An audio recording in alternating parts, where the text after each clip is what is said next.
Hello, how are you doing today? Welcome to our newspaper review. My name is Ima, and I'm your lovely host. It's good to have you on this broadcast. Welcome. Thank you for as many that took our time to participate on the chat yesterday. I hope we are still running with the message and we are doing the needful. But welcome. It's a beautiful, fine, Thursday morning, and it's a good day to be with us. Welcome. If you are yet to subscribe to our YouTube channel, please take our time to do so today. Thank you very much. And also turn on your notification bell and do also like our every broadcast. Yes, please. Thank you very much and welcome. On the comment section, the link has been posted. If you would like to join the conversation today, uh, please click on the link and you'll be right here. Big and super shout out to Mommy Diaspora. Good day to you, Mama dearest.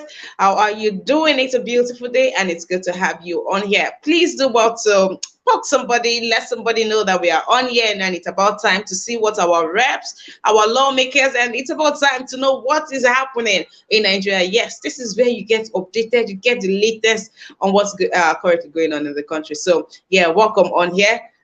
Thank you for being here. How are you doing? I'm giving a super shout out to each and every one of you, and it is only fair that you give a shout out back to me. So please talk back at me. Let's have a conversation. Let us have a conversation. Yes, please talk back at me. All right, we've got quite the news on our. We've got quite some news today, so let's just go right ahead and start catching submissions already. Osage Daddy, where have you been? Good morning to you too. Thank you for being here. It's good to have you here. All right, thank you very much. Let's see what people we have on here first. But you, hi, how are you watching? You watching the replay? How are you doing? It's good to have you on here. Please take our time to like this broadcast as you watch. And what else? Turn on your notification bell. Support us by clicking on the super text just beneath the screen. Thank you very much. All right, we'll begin already. Yes, we'll begin already. Let's see what people we have. Okay, let's start with Daily Sun. On Daily Sun, we have 40 farmers kidnapped in Castina. Please also remember that last week, 12 people were abducted in Castina, and there's just been so much abduction going on. Yesterday, I remember saying that it looks like strategically, these abductions are back. So please, please do not lose guard. To the students that are out there to school, I don't know, but just stay put wherever you are. The government has not, they've not done anything. They've not done what they should be doing before, opening the gate and releasing people out there. The other day, Zamfara school released 45 schools to be opened, and meanwhile there's released 45 schools today, and the next day you are hearing that there's been an attack on 8 communities. So what measures did you put in place for you to even open up 45 schools? So it looks like these people are enabling these kidnappers. It's like, giving them, helping them to thrive their business. People are flying to school and still being kidnapped from, we play start dropping people at their school, and how do they move going forward? So you see, with the whole thing, you like, to what end is the calling of the strike if it's not going to be safe? Now 40 farmers are people that were employed to go work on a farm. Okay, they were kidnapped. We are not taking stories here. So then we have on here, okay,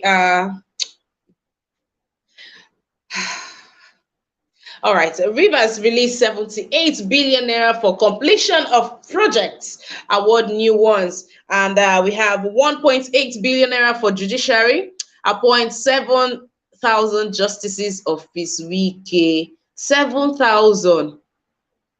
Okay, maybe Rivers has got what it takes. Who knows? Then we have Nigeria won't elect another ghost president. That's by PDP candidate. We will retire him to Dubai, and that is by Oshomole. Ministers, officials undermining corruption fights, and that's by Reps. Justin Emmanuel, of course, I solid, I full ground. Thank you very much. Good to have you on this broadcast, bro. Thank you for being here. All right, let's continue. Questions Finance Minister, over 5.112 billion naira allocation to Auditor General's office. You people, this story, this romance between finance minister and auditor general. You guys are not even ready for this, for the story that is on here today, but the story will be coming up, so please share, invite someone, let's have this talk. Let us, this is, oh my god. Okay, we'll get there. Ekwari Madu's camp joins forces with Mba. Enugu PDP Guba candidates. Federal government should release Kanu now as respect to Mbazulike. And that's from Uwa Ayanwu. Uzodinma Kalu or Akim, others pay tributes. Forex challenge worsen as dollar scarcity hits bank. I thought the banks already said there was no dollar. So which other scarcity is hitting them? Did the bank now have dollar and did not let us, the good people of Nigeria, know? And the picture story we have here is the presidential candidate of the All Progressives Congress, and of course we have to give a special shout out to his honorable beard right by him, the one in white. Asiwaju Bola Tinubu flanked by Governor Babajide Sanwo-Olu of Lagos State. His deputy Obafemi Hamzat. This is one quiet deputy. You just hear nothing about him. Nothing, no move, no nothing. And others during APC's stakeholders meeting in Lagos yesterday. And did you guys also hear that reps like Serap and the likes and Pandev are calling out the president for not handing over, according to the constitution, that says if the president has to go on health leave or for has to leave the country for one or two things, the vice president takes over. And now it has come to the notice of Nigerians that the president has refused to hand over to the vice president, as the constitution states. So now they are calling out the president and say that is a wrong move, and that you have to obey the constitution. Not today, but I mean, they obey constitution anything. Why don't they obey any constitution? All right, let's see what story we have on here. Yes, so Wike has done it again. Wike has released 78 billion naira, as the day draws near for him to hand over or drop the office as the governor of River State. He is putting his house in order. I mean, all of this project in the almost 8 years, he couldn't do well. Anyways, now he is finishing it. It sure does want to leave a good impression with the people of River State at large. And it's good to know that you have someone who's looking out for you, always doing his job. Well, at least he's doing his job. At least he is doing his job. And okay, and also he has also commissioned a new project. He has awarded, that's the word, he has awarded a new project, and that's not just it.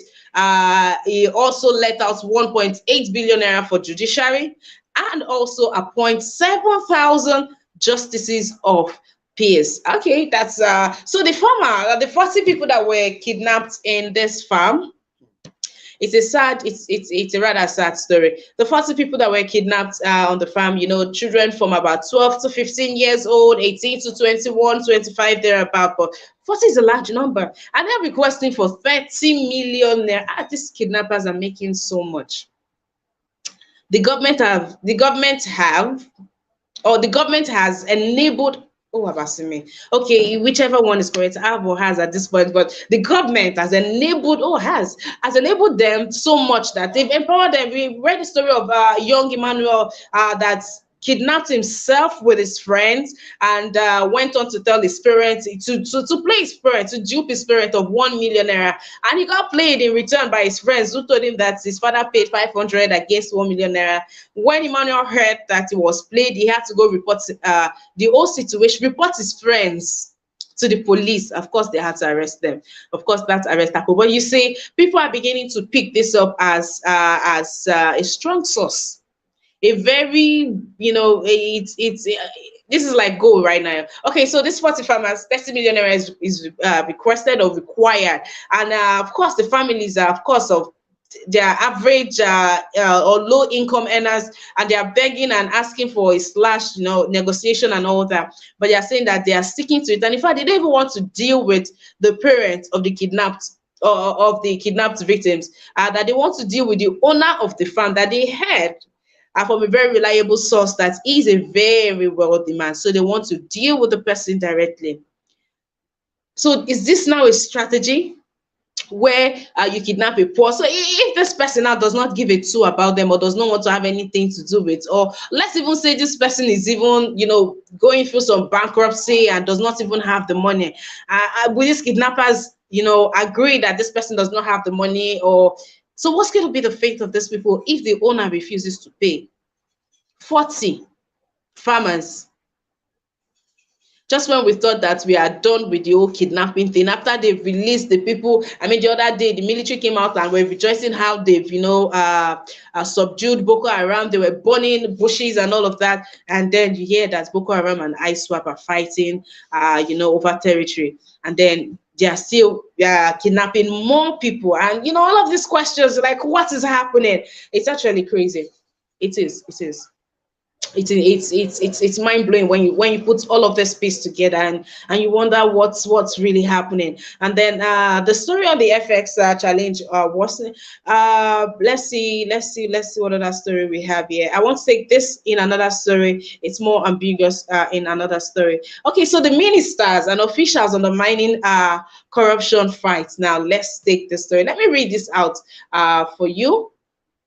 So it is not in my words. First, let us take from their own, and then we'll begin submission. Please, if you're just joining us, this is our newspaper review. Yes, our newspaper review, where we see what's out there on the papers, and we analyze it, and we discuss it, and we drop very witty submissions on here. So you're welcome. Do what to like this broadcast, share, invite, talk to someone about Niger Watch today. Come on into the broadcast. Let's have this conversation on the comment section. The link has been posted. If you'd like to join the conversation, please do well to click on the link. All right, and also do well to support us, please, by clicking on the dollar sign to the right on the comment section. Thank you very much. Now, the House of Representatives yesterday descended on President Muhammadu Buhari's ministers and other appointees, accusing them of frustrating the government's war against corruption. The lawmakers said the president's aides were working against him. Now, that's a big accusation from the reps, but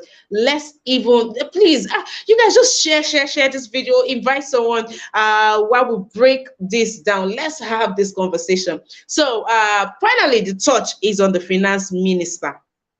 Yes, finally the touch is on her. And let's see, we've had cases where the touch has been on her, but this one, this one, I said, catch person red-handed. Let's see how the reps are going to go about this case, if it is going to be business as usual. Lately, things in Nigeria has not been business as usual, when it has to do with the judiciary. So let's see how this goes also. The lawmaker said the president's aides were working against him. The chairman, Public Accounts Committee of the House, Wale Oke, slammed the ministers and Buhari's appointees during the 2023 budget defense section with Office of the Auditor General of the Federation. Oke particularly called out the Minister of Finance, Budget and National Planning, Zainab Ahmed, Budget Office of the Federation, and Office of the Accountant General of the Federation. The show of anger followed a disclosure by the Auditor General of the Federation, Andrew Onwudili, that his office proposed. Now, I need your utmost attention at this point. The show of anger followed a disclosure by the Auditor General of the Federation, Andrew Onwudili, that his office proposed a budget of 11.151 billion naira for 2023. But the budget office approved and put 112 billion. So clearly, the office of the Auditor General.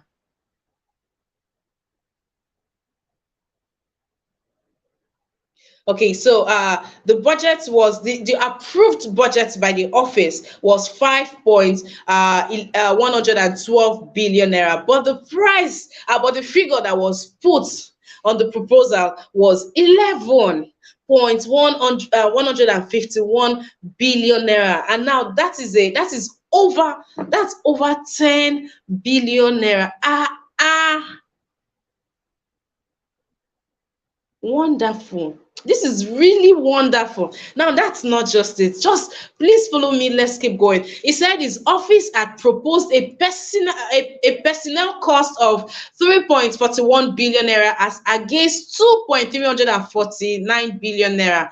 Okay, make we say this one the money not too much. At least this person thief with conscience. A budget of 2.349 billion naira, they just added something, small something to make it 3.41 billion naira.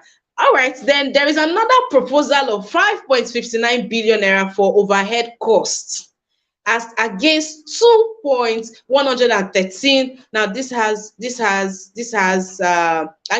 2.113 billion naira, and another proposal of 2.52 billion naira for capital expenditure as against 62.70 million naira contained in the budget estimates. Hey, of course, this will be very easy to do if an aspiring lawmaker, the Kogi State aspiring lawmaker under the guise of NNPP, would be involved in a bank fraud to the tune of 226 million naira and 610,000 dollars. I mean, if we would have our lawmakers and aspiring one, no research, no investigation was done, this person was just going to fly with that ticket, would become a lawmaker. And I mean, these are the lives that we have here now. You cannot tell me that these people are not criminals with such money. You cannot say that they are not. I mean, wetin criminals do way past this one? I mean, this is what somebody would do, and they are called criminals. The figures apparently infuriated the law. Who will not be infuriated by such figure? These are people that are already earning in millions, and I dare to say undeserving millions at that. They are still packing billions. We are crying that we are owing money, and from this money they are going to borrow. They are borrowing to even secure this project. And you are still stealing. And we are here crying, how do we pay? With everything happening in the country, there are people that are still with their chests are still stealing millions. The reps are calling out on the finance minister and the office of the auditor general's office. And they've been inviting them since they saw this. They've been inviting them to come and defend their. I mean, I read it here that she's refusing to come and defend a budget of 147. Is it billion or trillion naira? She's refusing, and they've been waiting for her to come and defend, waiting for her to come and explain this. But the rep says in their words that it is not properly done, that they should come and do it. What do you mean properly done? You think that is a mistake? In a place of five point something billion naira, somebody is putting in a place of 5 point something billion, somebody is putting on 15, and you are saying it was not properly done. These people should be called out for what they have done. The reps too, we don't even trust them. If they are asking for their own share before they give it a sign, let's see. Mommy Diaspora says, they say we don't have. May God continue to put a garment of disgrace on all our wicked politicians and the one in the seat of authority that are making us to suffer in Jesus' name. Amen and amen. Amen. And apparently this is just clear wickedness, because with the state that we are in right now as a country, look at the flood victims, look at everything happening around us. The other day there was fire outbreak in Lagos, 2 places fire outbreak, and it took time. The one that happened on the island, over 45 minutes, and that one, it is said that it is even people, because it happened in an industrial place, people that came out with their fire extinguisher so ahead that were able to quench out the fire. The other day someone commissioned over 200 fire trucks and over 400 firefighters. So what are they doing? It's not even 1 week ago that this people and these machineries were commissioned, and in less than 1 week there was fire outbreak that saw to the loss of properties, and still that same island all of them did, and fire service could not meet up 45 minutes later. And looking at the bill, from people. I mean, look at just look at the whole siphoning that has happened here. If you count the money, it is, oh, if you, I mean, okay, let me not exaggerate, but it is surely almost 20 billion naira that was added.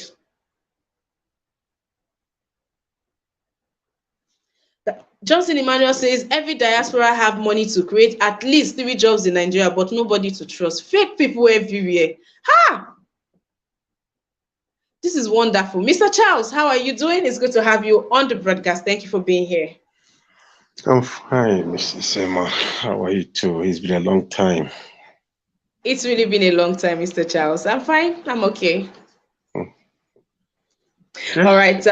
I just Sorry, I just wanted to say hello to you. I will come back to you in a minute. This is just our first paper. This is just our first paper, and things are already like this. All right, ladies and gentlemen, we'll move on to the next paper, and that will be the Punch.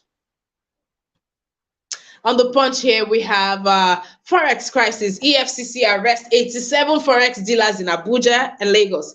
Forex traders angry as agency conducts more raids, seizes phones. Bawa meets senior bank officials, dealers association.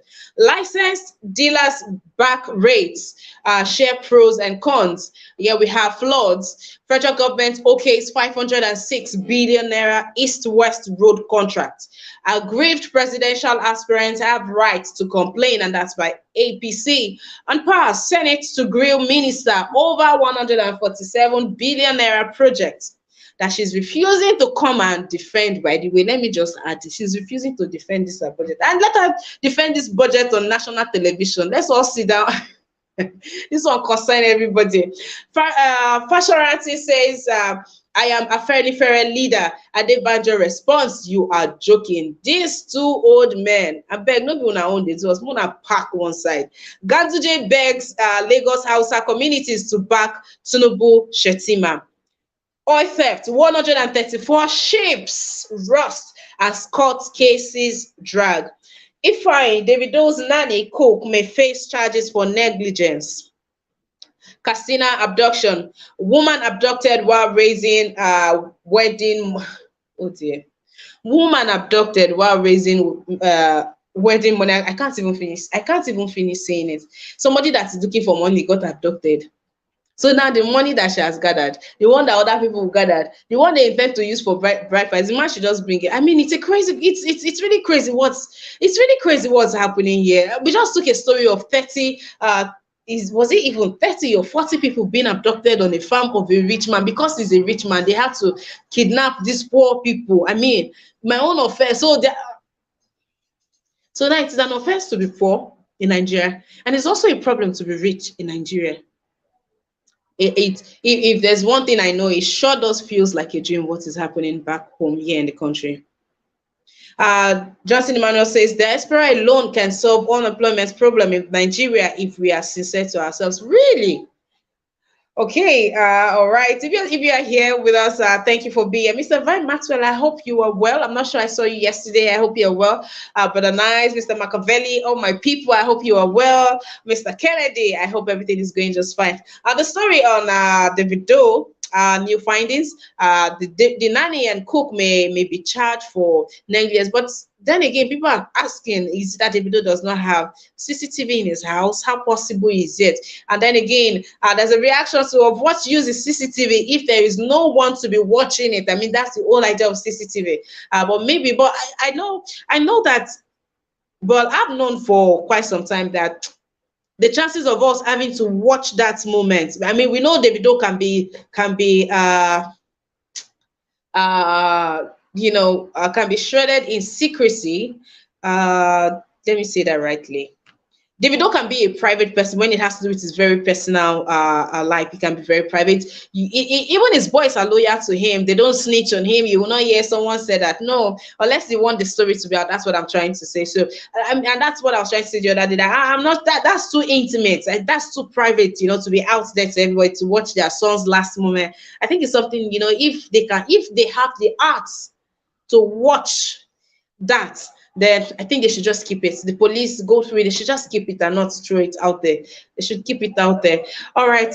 Yes, good morning to you too, my darling sister Bella Naomi. It's good to have you on this broadcast. And then Johnson Emmanuel says, very good job by the EFCC. They have to continue the raid. It is too much for those people who want to ruin our economy for their selfish purpose. Oh, yes. Let's see now the story on the oil theft that has 134 ships. So these ones are on the grounds of oil bunkering, and yes, so it's more or less they were seized and arrested. Or oil theft is a case of oil theft, but this case, these vessels have been on the sea. They've been on the sea for over a decade.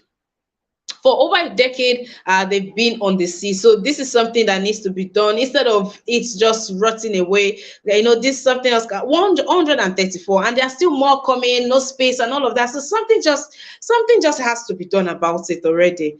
And that's just the people that we've been having in government from back to back. You see, that's why Nigerians are against. I also am against the likes of, be it APC or PDP. Over time, if nothing good has come out from either of this party, over time, what should be different now? They have completely pushed the country to the edge of the deep blue sea. Why should we trust you people to still be the ones to pilot us as a country? No, we want to try something else, and I hope that a large percent of Nigerians are on this with me. Okay, there's a disagreement here on the story that we'll be taking very soon.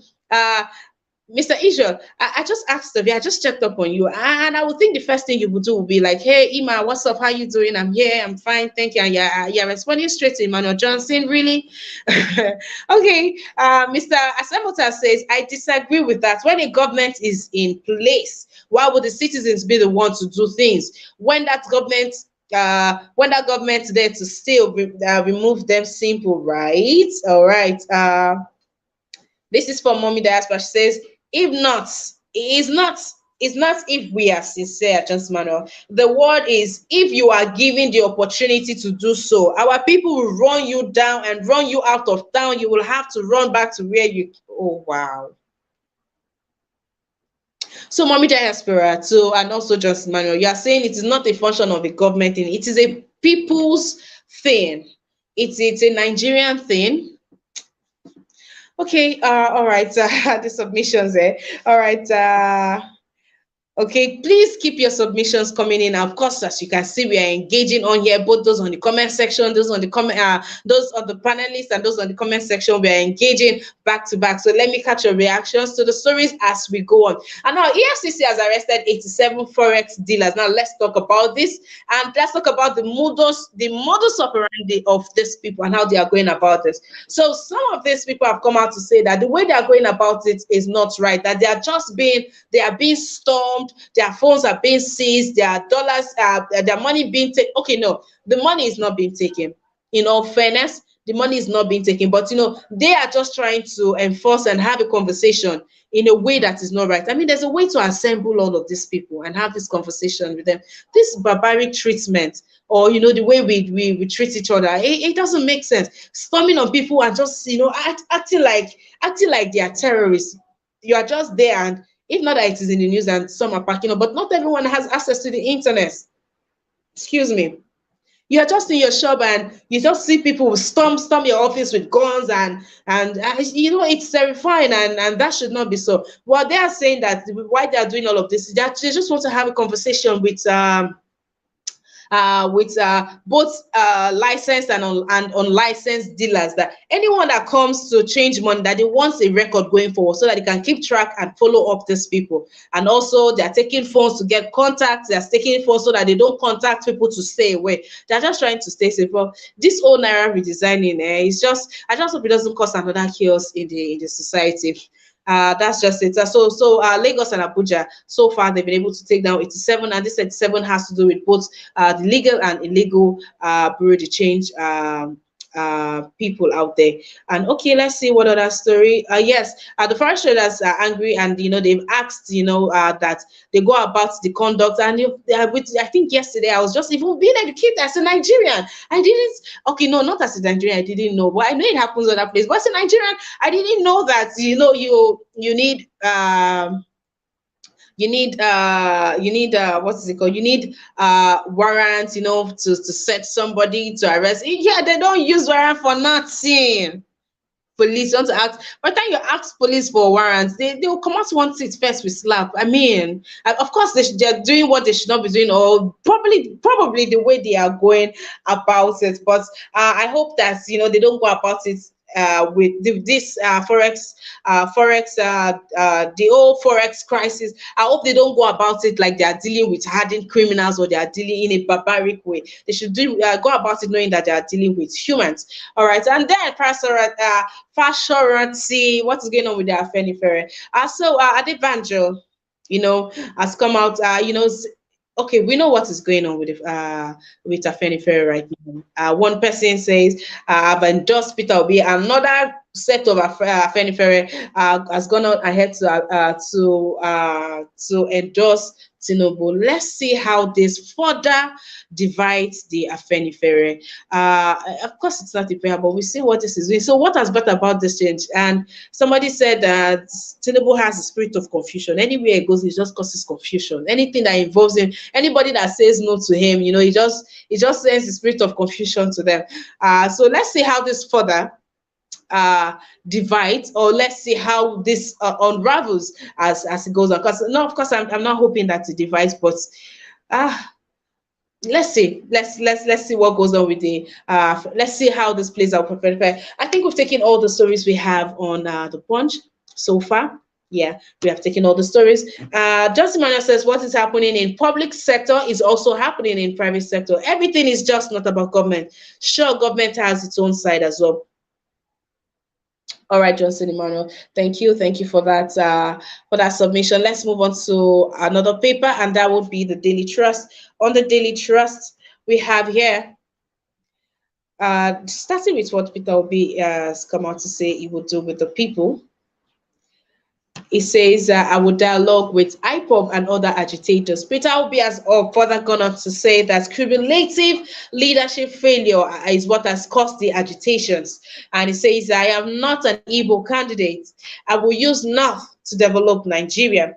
All right, below the nameplate, we have Finance Minister, Budget Director, Accountant General sabotaging Buhari's anti-graft war, and that's by reps. You are on your own, or your PDP leader slam Makinde over Tinubu. CBN's Naira redesign triggers panic buying of grains price hike. Ethiopia, Tigray ceasefire as Obasanjo facilitates talks. Federal government to establish 3.5 billion naira space museum in Abuja. 18 foreigners arrested by processing voters card. No, sorry, 18 foreigners arrested for possessing voters card. There's also this thing that says that there's foreigners are making their own voters card. Please do not get yourself involved. If you missed the timeline for you to have come back home to do the process or to go through the process, please just let it slide. We are trying to clean up the system. We are not going to cheat to clean up the system. It doesn't work that way. So please do well to not engage whoever wants to sell or process voters card for you. As you can see, the 18 so far that tried it, they did not get away with it. They've been arrested for that. So please, what is this body called? INEC is serious. They're on their toes. I mean, they are doing well to even take out people that registered twice. How much more for having fake voters cards? So please do not engage. Nigerians, we are very sharp, but please do not engage yourself. Do not involve yourself with anything like that. All right, Mr. Machiavelli, let's have you. Thank you, Mrs. Ima, and good morning to everyone. And thank you for those in the panel and those my concerned citizens around the globe and also those in the comment section. I just want to quickly say this. I have to put this to Mr. Johnson Manuel, my lovely brother. I disagree on that statement. You get me? We are operating a capitalist system of government, and you understand it. Like your word says, if the private sector has to do as well, just as it's not only the government. Now, the government as an institution, I keep putting that thing. It's an institution through which the will of a state is formulated and attained. It shows that he or she as a government must stand tall first before the private sector. It is what the government implements, whatever their policies are, that makes the whole what you call the ministries stand strong, become strong. So when the private sector goes in, it gives them a safe ground so that anything they are doing, it becomes effective. They work in hand. It is not when the government does not have a mandate, they cannot do anything. You expect the private sector to thrive? It is going to be total nonsense. Let's put the issue of insecurity. If the insecurity in the state or a country, it is not stable and is going downwards, what can attract investors into that economy? The answer is total no. So I don't always believe that everything, or maybe the diaspora should come and help or anything that has to do, because the society we have now, they don't even know what they are doing. Now you were saying that the EFCC went to arrest people in the forest, don't we have this ministry? Don't we have the word forest guard? Do you remember that the forest guard are the police to take care of anything that is happening in our forest? Do we still have our forest guard in place? The answer is no. So you see, the problem we are having is that the state as itself, the government as itself, has never stand tall to ensure that there is a smooth economy that attracts the private sector. So somebody like me, you expect me to go and invest in a country where the public sector is not even doing things that will attract the private sector to say, okay, let's work in hand. It is the two of them that works. So you expect, even if the private sector needs to try, the government sector will jeopardize it, because it looks as if this one is trying to become the government of the day. It doesn't work like that. So my own is, I don't agree to that statement. I believe that we should have an effective government that will work, and then the private sector will also work as well. You were talking about the fire that goes up in Lagos, right? This is a city that they started bringing how many fire services that they inaugurated the other day. I told you that all these things are all politics. Now you see the problem.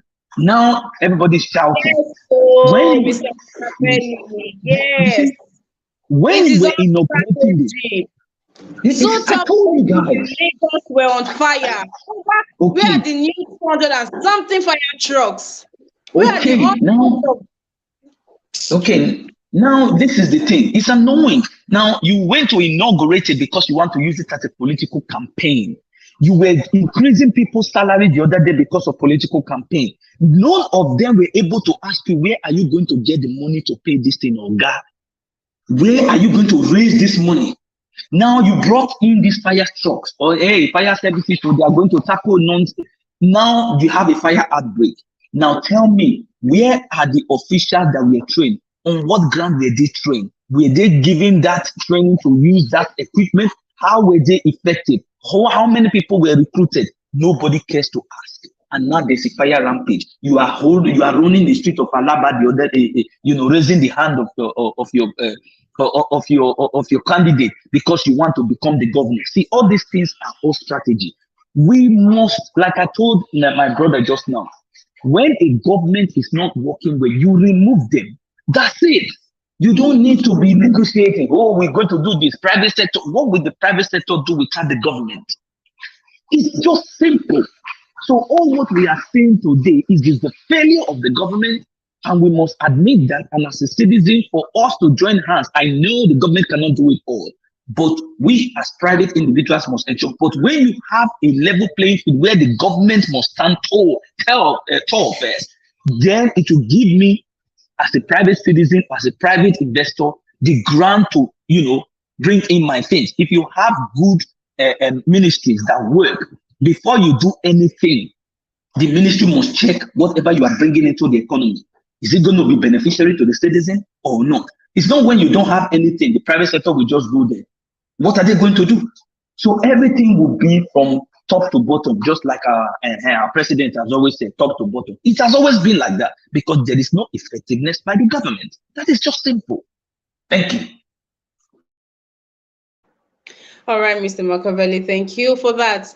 Okay, let's catch reactions to this. We have all the news to take today, but Mr. Charles, let's catch reaction from you. If you're just joining, welcome. Drop your submissions on the comment section, or you could click on the link and come join the conversation. Good day to you, Mr. Charles. Good day, good evening from here, and good evening to all the panelists and all that are watching online.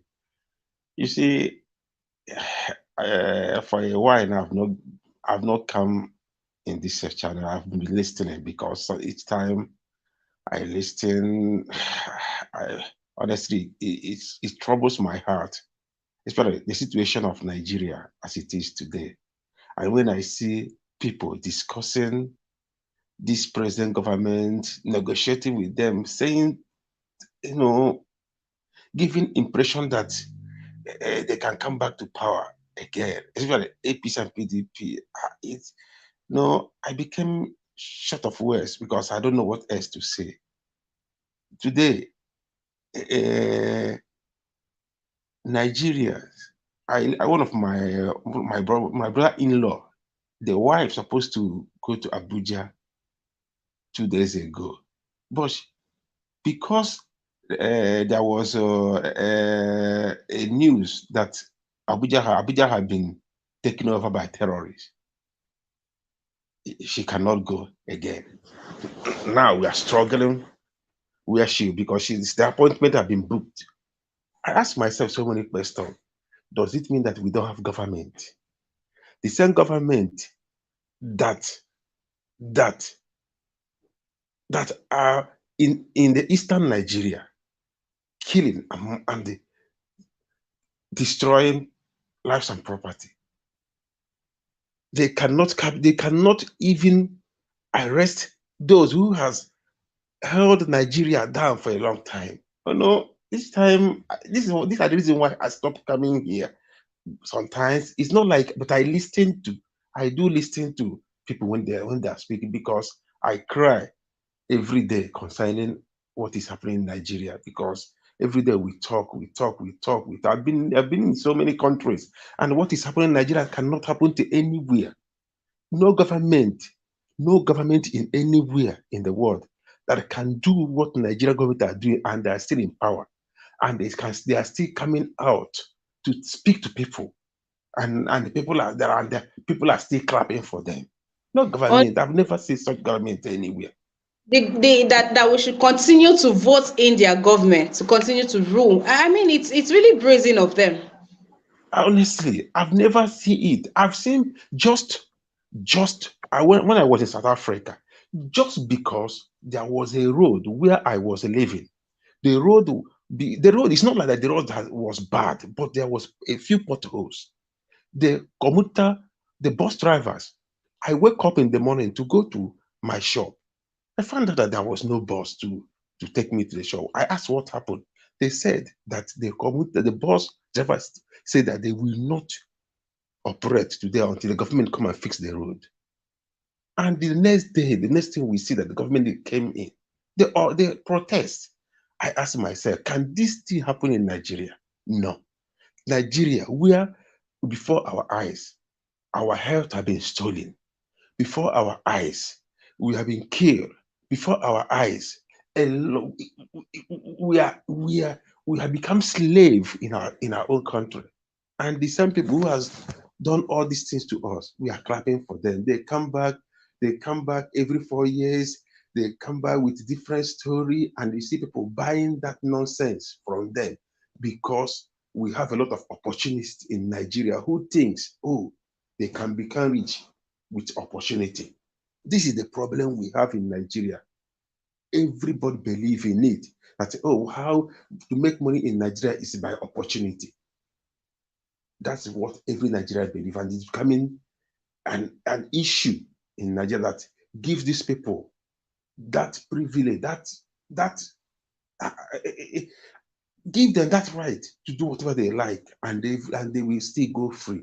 Look at Buhari. I heard that he went to UK for medical checkup. A president of can a prime minister of Australia travel to US for medical checkup? Eh? If he try it, the next day he will leave office. Eh? Just that when I came to Australia, just that a minister here, a minister, I think I heard that story. A minister was given a wine and he was questioned for it. What is your connection between this person? He couldn't stand it and he left office before our eyes. More than this happens in Nigeria. And who speaks? Nigerians, we just take it as nothing. And every day we just talk, talk, talk.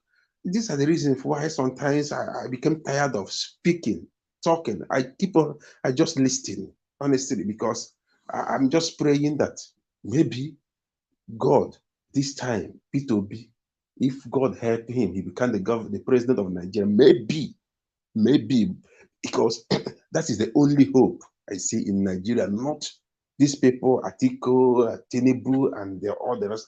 That's the only hope but I pray if they will allow him, if they will allow the vote of the people to count, if they will allow people to Nigeria to have free and fair election. Let's see if it will work. But apart from that, honestly, Nigeria, I don't think there is any other a way out in Nigeria. Honestly, thank you. Mr. Charles, you just launched us into our topic for our other topic. But let's have Mr. Tulanja go at it first before we have a digression. Mr. Tulanja, how are you doing today? Yeah, thanks for having me, Emma. I'm doing okay, and I would like to greet everyone on the panel and the viewers and the ones on the chat. And I hope all is good with you, Emma. Yeah, we're holding up. Thank you. So, is it about the Afenifere and EFCC? Okay, it's anyone you want to take. It's a compound of we've taken yeah, we have the Afenifere story, we have the EFCC, the way they are going about raiding these people. They're complaining that it's not being done in an orderly matter. Their phones are being seized, they're being harassed. I mean, you can have an idea of how these things are being done. But EFCC has come out to say that it's why they have taken their phones is to get contacts and have a conversation with them. That you Yeah. need to start keeping records of anyone that brings, from so amount to so amount. You need to let us know because we are trying to, people would evade going to the bank, but we need them, or but we need to Yeah. get them. So they are trying to, Mm. I think they're just trying to force them or put fear on them, with all that Mm. action.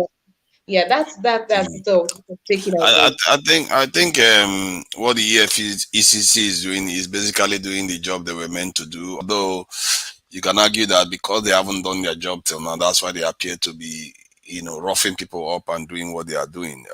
Like here in the West, almost every transaction is tracked.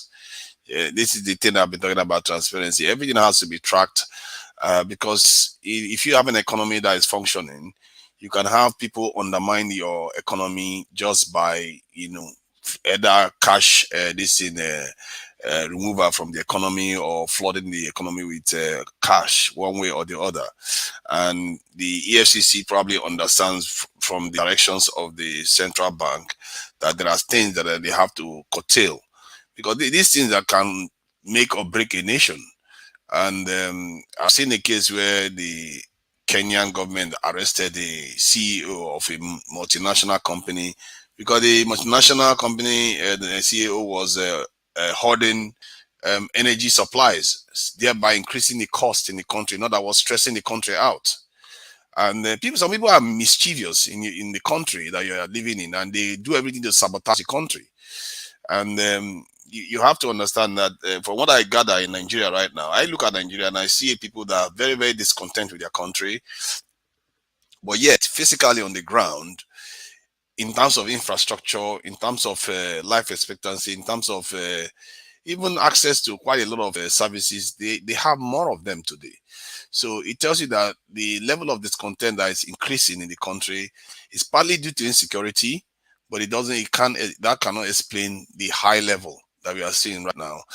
And it's also due to conditioning that is going on, and we have to be careful in our country. We as Nigerians have to realize that there are forces that are at play, and when you see EFCC going on the way they are going like this, it appears they are crazy, but they know what they are doing. They are saying, you guys can't just be changing money left and right and you're not telling us what you are doing. And but central bank is making policies, and some other people are this thing frustrating it, because one, they will take naira out of the economy, or they will this thing take dollars out of the economy and herd it, and it's not going to be in the bank, because this is why they don't put money in the bank, because they know EFCC can track it, so they hide There's the money away. there's already scarcity of dollars in the banking sector. You see, because it's not in the economy. Some people are taking it and hiding it away because they want to use it to store value. And when they are doing that, they are also undermining the naira in the process. Thereby, the value of their dollar increases, which is not a Nigerian currency. These were doing damage to Nigeria. You see the Okay. kind of things our people do That, sometimes that that damages their own country. Sorry, Mr. Tunanja. Let me say this. You're spot on with your submission.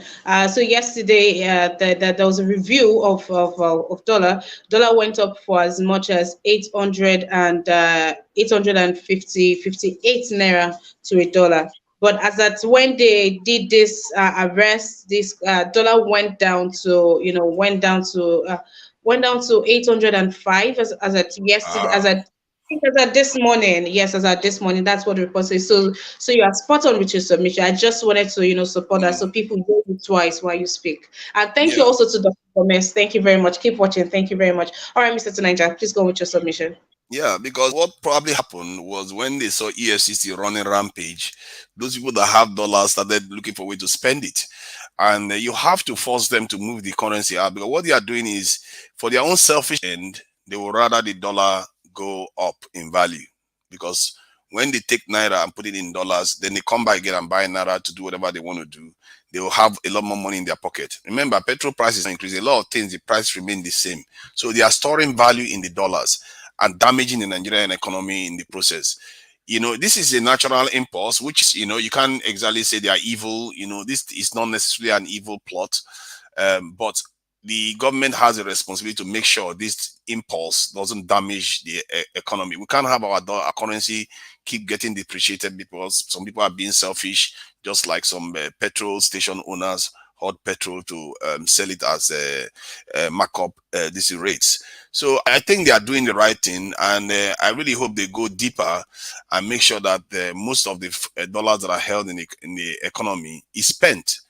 And this has led to a lot of damage. And this is just the start, because if you look at it from the beginning of this year, the Nigerian naira has dropped quite a lot in value, because and it's not because any major things the Nigerian government has done. It's because the dollar is being hoarded. And because these people know, like in the UK here, one of the things they do in the UK is that they buy properties, and that they call it land banking and property banking. They will take their money and put inside property so that the thing grows in value, and poor people won't be able to get a house to live in because all the rich people have bought it up. So rich people can be very selfish sometimes for their own ends. And do you think poor people own dollars? They don't own dollars. It's the poor people that are suffering all this in the ills of what these elites are doing. And I think what the EFC is doing is quite right. I must say, in the last 1 to 2 months, I can see that the federal government is moving such a way that seems like there's a battle going on at the top. Maybe because of the transition is coming or something like that. There's a battle going on at the top where they are revealing oil theft. They are going after dollar hoarders. Yeah, I saw that earlier. They're cleaning their houses. Everybody seems to be up and doing, If they had started Mm, this some 7 years back, I mean, we would have been in a better exactly. place. Exactly. What has Buhari been doing all this while? And As said, it's supposed to be a good thing, but we are not used to all this. It's really all this worse like arrest. I, I see. The thing is, I'm not so stupid as to, I'm not so. Let me not say stupid, naive as to think that these people are doing it for us. I think there might Right. be, yeah, there might be a conflict among themselves at the top, because sometimes they have divisions of opinion at the top there, where some of them feel like, you know what, this has gone too far, and you're not helping the economy. You're actually making us all I mean, poorer. for Buhari and the Minister of Finance to be at loggerhead or not to be in agreement on a financial matter, Exactly. Exactly. we should be truly worried. Something is really happening, and I'm hoping that somebody pulls a wiki on the federal government. Yeah. Those, I those, think in a way that's what is going on now, because if you saw the report, I don't forgotten his name, the gentleman, House of Representative, the report the guy wrote about the investigation they did regarding the oil theft is so massive. They went from country to country, all the oil that they've taken from Nigeria and the deficit in it. I've never seen anything like that, and I wish. And they keep asking him to release the report to the Nigerian people. He keeps saying, "Oh, they have to permit him to do it." I think the House of Legislative or the President has to permit him. They know that if they release that information, it's going to be very, very damaging to the top. It's going to be extremely damaging. But I think that they release this information to use it as a leverage against people that are doing these things. This is why you hear that they know people that are funding terrorists, but they don't bring them out, because they are at war with each other at the top. There's something going on at the top that we don't necessarily see. all right, Mr. Tonight, I will come back to you again. Thank you for being on this broadcast, Mr. Machiavelli. Yeah, thank you very much. I love that what Tunai just said. You see, this is what I'm saying. I told you. Now you said the Nigerian people and Nigerian, they are kind of discontent. Somebody like me, I will be discontent. You cannot say you are effecting laws whereby you are leaving some people behind and targeting others. It's going to bring a country. Now, there's a dollar, people holding dollar, and that is true. It's affecting the economy. Now, let me take your mind back to when we have the primaries for their elections. There was an allege that certain cash were paid in dollars to some of these presidential candidates, some of their aspirants and things, to collapse their camps or during their yada yada yada. But if you check that camp during the primary election, there was EFCC agent loitering around. Now, since you heard this allegation, what have you done to effect to say we need to probe these parties to actually, where did they get this money? How was this money spent? Because there is an allegation going on, and you can see it vividly. Nothing was done. Like you just said, now there are some people who are funding these terrorists they don't want to say, and there's a power shift. Now there's oil theft. It's over years ago. Nobody knew that this thing has been going on. It is when the Labour Party candidates raise this alarm that you start seeing effective. That is when I tell you that when injustice becomes a law, resistance becomes a duty. Why will the people not have discontent? Why will somebody like me not have the angry? Is it the time that the EFCC will work? EFCC is supposed to monitor everything. It doesn't mean that you are the top, bottom, or anything. But you always go after the little ones or people who want to try to invest. And you are trying to say you are cleaning the economy, whereby the top is as dirty as anything.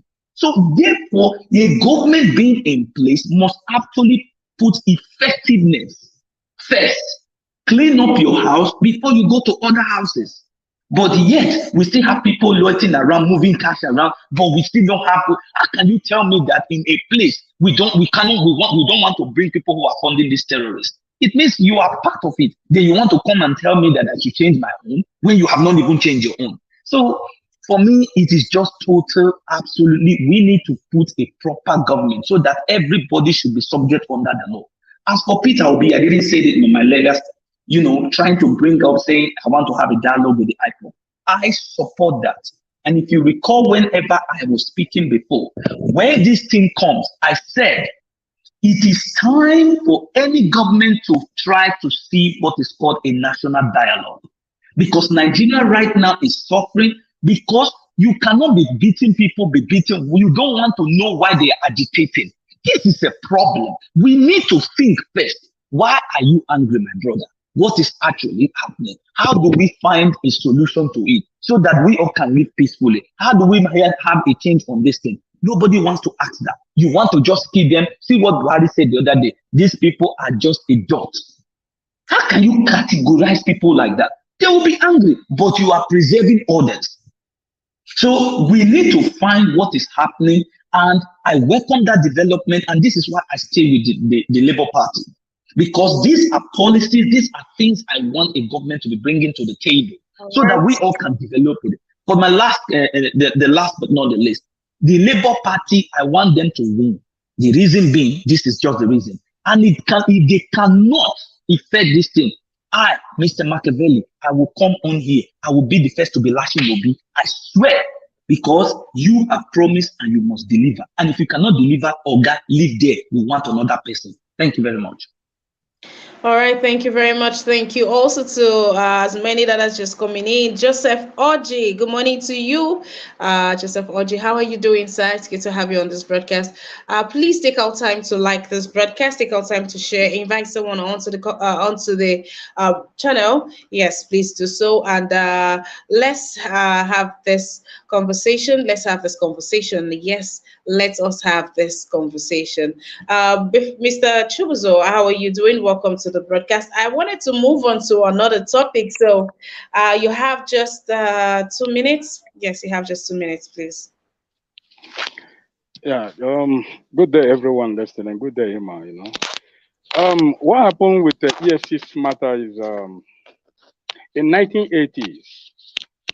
Most of us cannot recall that there is a particular section the government warrant to own a license to change dollar, and during those days, those section has been crippling the Nigerian economy, and there is no country that can survive with black market, especially when you have your bank, then you have your black market. When you have those two, there is no way the economy of that country will survive. So now EFCC is ranting, going house to house, busting people, and meanwhile they know where the dollar is being held. They know the people they can go to and get those dollars from, but they will not go there. Now they are targeting people who are going there to change money. Even though they want to do effective work, what they will do, okay, they will send agents. All those agents, they will be on the ground, hunting all these people changing money, hunting those who come in to change the money, especially most of the people, especially if you're coming from abroad, your case is different. But when you are in Nigeria, actually you have to be questioned where you get your dollar from or where you get your naira from. They have to question them. But the EFCs know exactly where offices of all these people who are changing this currency, who are crippling Nigerian economy, they know where it is. Okay, fine. Even though they know it, the bank that issue the dollar to these people, EFCC know those banks that issue dollar to these people. So whatever the EFCC are doing, they are just swimming on the air. They don't even know they don't even go where these problems are coming from. And the dollar, Nigerian currency is keep on depreciating every day.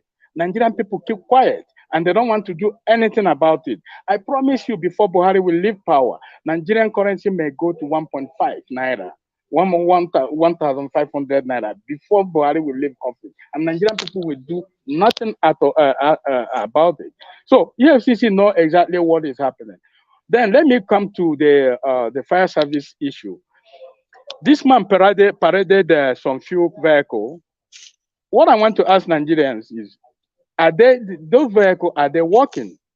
Are they in service? Are they in active service? So people, I will advise even our journalists to go and investigate privately by themselves and know exactly what are they presenting to us. If it's true, not only to come here and talk about it, but let them go and investigate everything they present to us if they know if it's true. Because if we cannot get it right, there is no way it's going to be right. I think my 2 minutes is finished. Thank you. All right, thank you very much.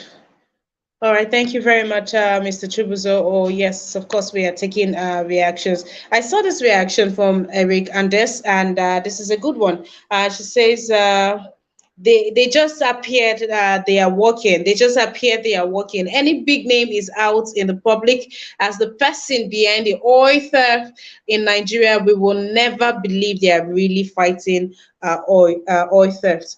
This is from Joseph Oji. It says, hello, Ima. There is one thing missing in the Labour Party rallies in the north, and Peter Obi needs to ask Ahmed Dati or Aisha Yusuf to teach him a few buzzwords in Hausa language to use on campaign. Of course, now you need to know something. You need to have something that you say to the people. You need to have that. You need to learn. You need to put in effort.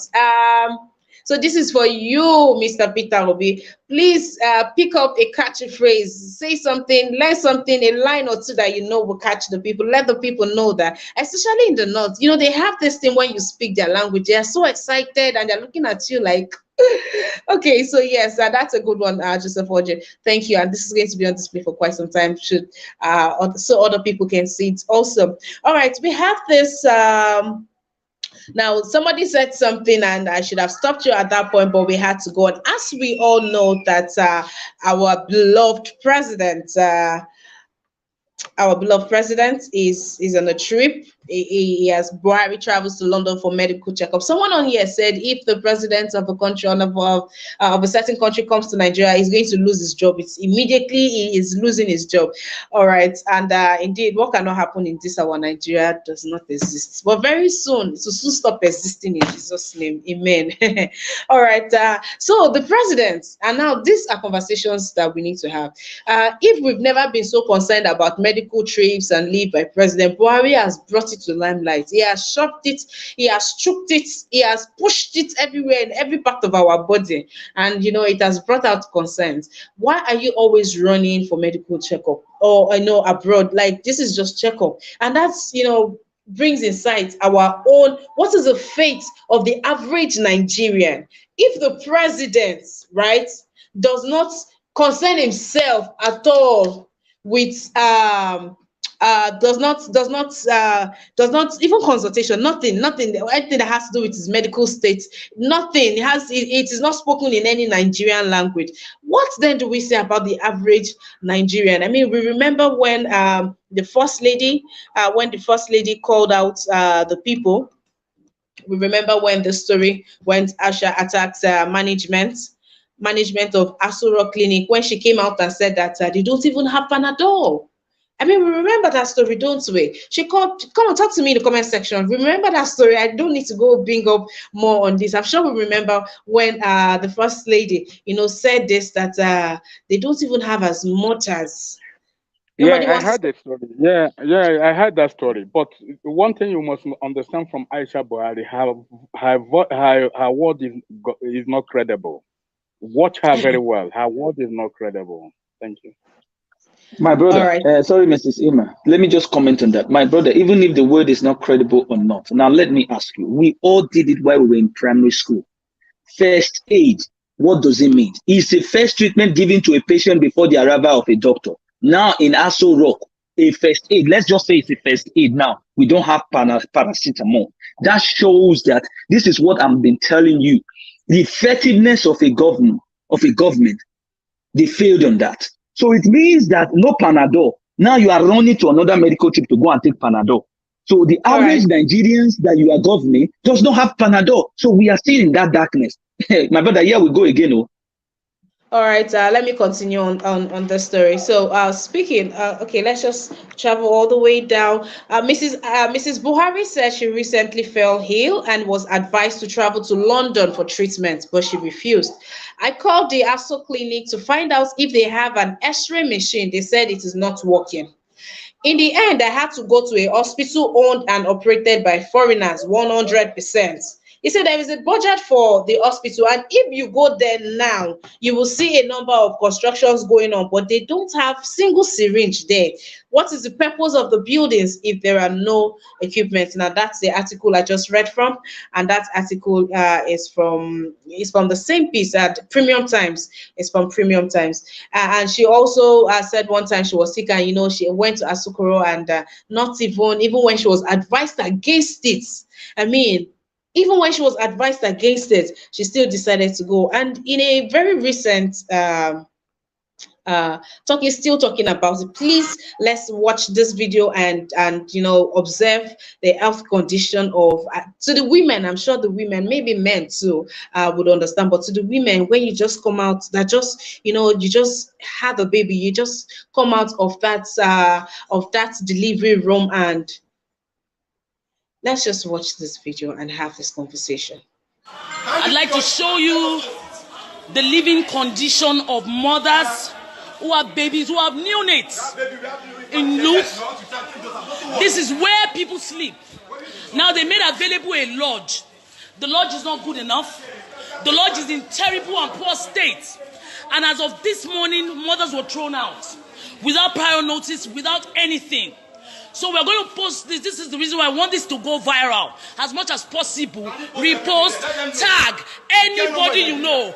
It just shows that the common man in Nigeria cannot get good health care. Why then are we spending so much money? Some of us in the past 4 weeks, we spent over ₦1 million on our babies, and then they throw us out without notice. This is what happens. This is Luth. This is the federal government hospital, Luth. This is what it looks like. This is where people sleep. Mothers who just had babies. This is where they sleep. This is the situation. This is the situation. This is the current situation. This is the current situation of this country. A country where we are treated like animals in our own homes. So yes, we're taking the fight to those that matter. When we were fighting for NSAS, we didn't know. Obviously, a lot of people don't understand. The health system in this country has deteriorated.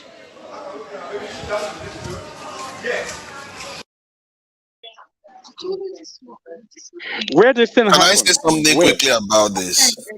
Where this thing happen? Who's that? Excuse me, tonight. Where this thing It happen? happens everywhere. Yeah, I told Margaret. It's happening everywhere. This is not surprising. So please, Why would you? No, you know one thing. You know why was she irritated? I have a copy of it on my phone. I have a copy. I'm not shouting. I have a copy on my show on my. Okay, okay, so we'll continue with that. After the story, that's just a build up. We'll be taking more. Let's just catch more reactions, and apologies about that.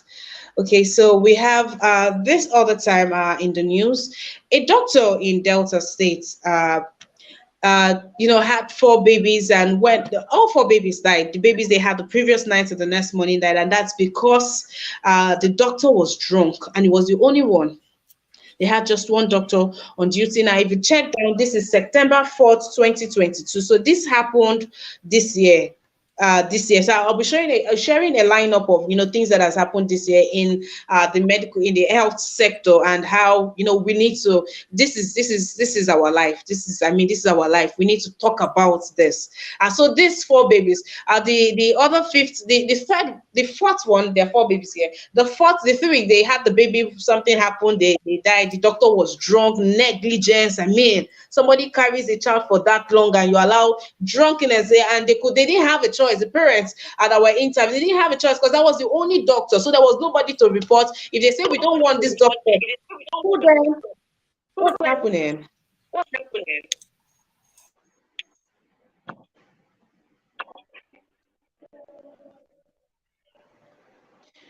All right. Please put your mic on mute. Please put your mic on mute. Please put your mic on mute.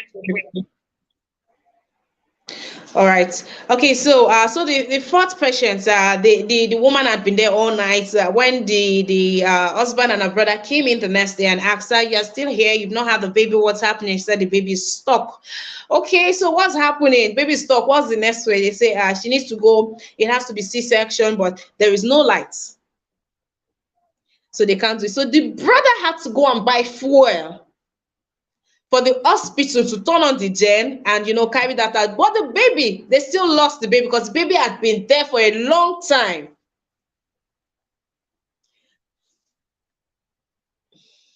Now to the video that we just watched, we'll take a couple of reactions to that video that we just watched. We have this reaction here, and this is from Alice D. Alice D says, "What is this, I beg? It looks like a destitute home. This one say e don tey, no be today. That I'm sure this one is very much used to the system, the health system, and how it works. And this is from Mrs. Method. This person says this is so bad. Nigeria, which way? And this is from Isaac Nsikan. As Isaac Nsikan says, what sort of thing is this? And so these are reaction from women. Now, if you've ever had a child, this will hit you differently. If you've ever had a child, this would hit you differently. After having a child, you now have to go and walk and sleep on the floor, and the new babies.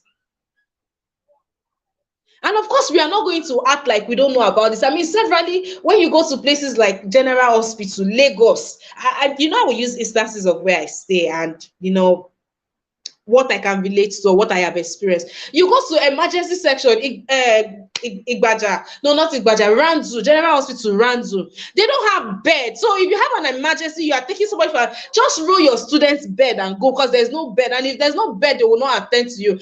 So now, if you are bringing your bed, you just know that you are just going to stay by one corner of the road. You know that you are not having, why? Because you are poor, because you don't have money to go to a private hospital.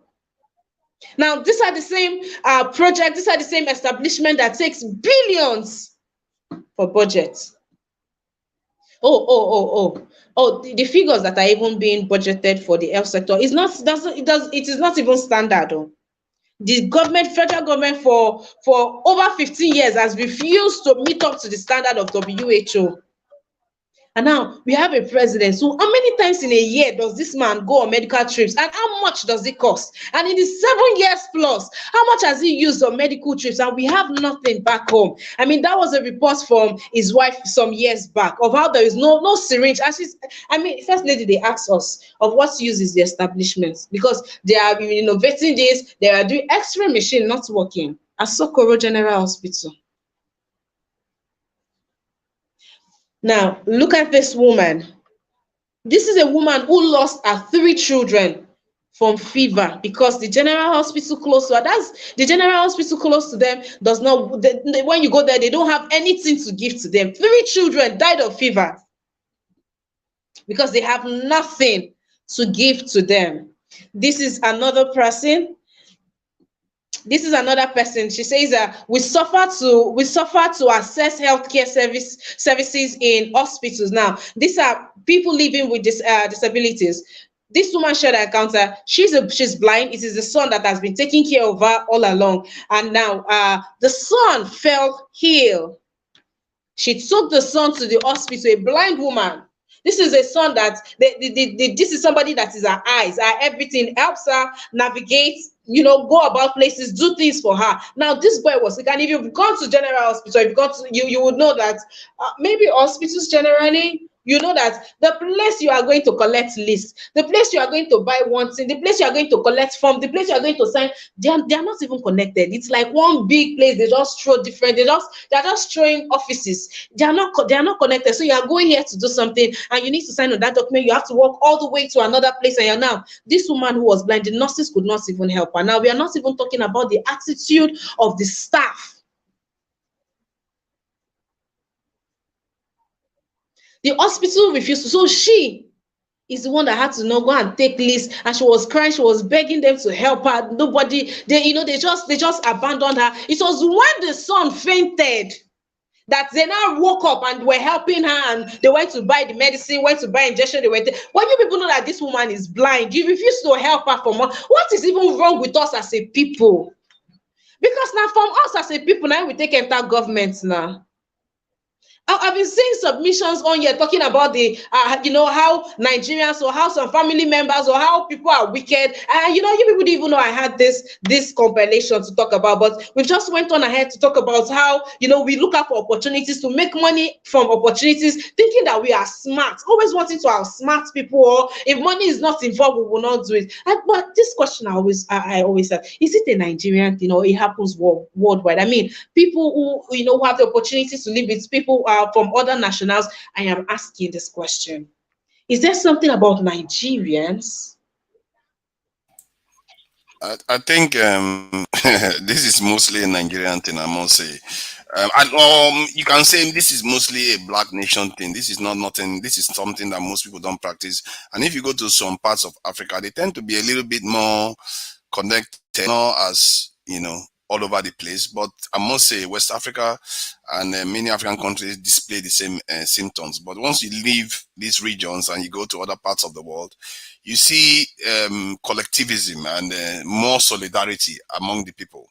We are so individualistic, so self-centered in the way we approach society, and that is part of our problem. Look at this thing. While you're talking about it, I just did the numbers. If 50,000 Nigerians out of 200 million paid 1,000 every month, we'll build almost a world-class hospital that will have all the equipment that they need every month in Nigeria. 1,000 naira. That lady was talking about spending millions in hospital. But when they tell Nigerians to do that, they will become all cynical about it. Like I said, when I asked that question months and months ago about whether Nigerians are ready to donate anything to make the country better, most of them said no.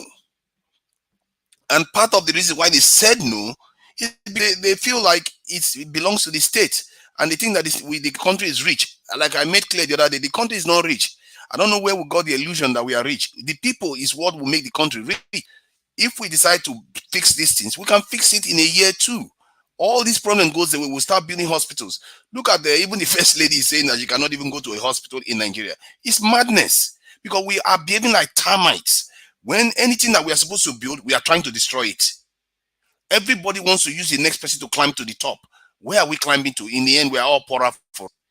It's completely senseless approach to things, and this is why I think that there is a bit of division in the top now. That the people at the top also feel like some of the things that are going on is just not this productive. We have to start getting our act together and start realizing that we can take care of this. It's not a lot of money. 1,000 naira a month. I know Nigerians spend way more than that. If they care about people not dying at the who are you hospital, going they to can give take that care of money it. to? Who are you going to give that money to? Who are you going to give the money to? You That's don't the have to problem. give it to anybody. You don't have to give it to anybody. Sorry, there's a bit of noise coming through.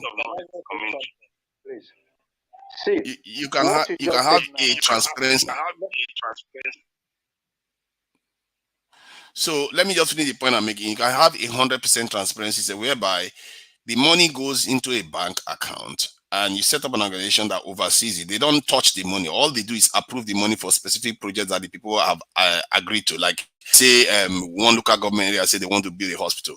They donate the money and they approve it. And the only thing that board will do is just sign with the bank, because the money is already going to the bank. They will set up the account. The money is going to the bank and they just approve. Then the thing goes to a specific contractor that the people agree that contractor is the person that is going to build it.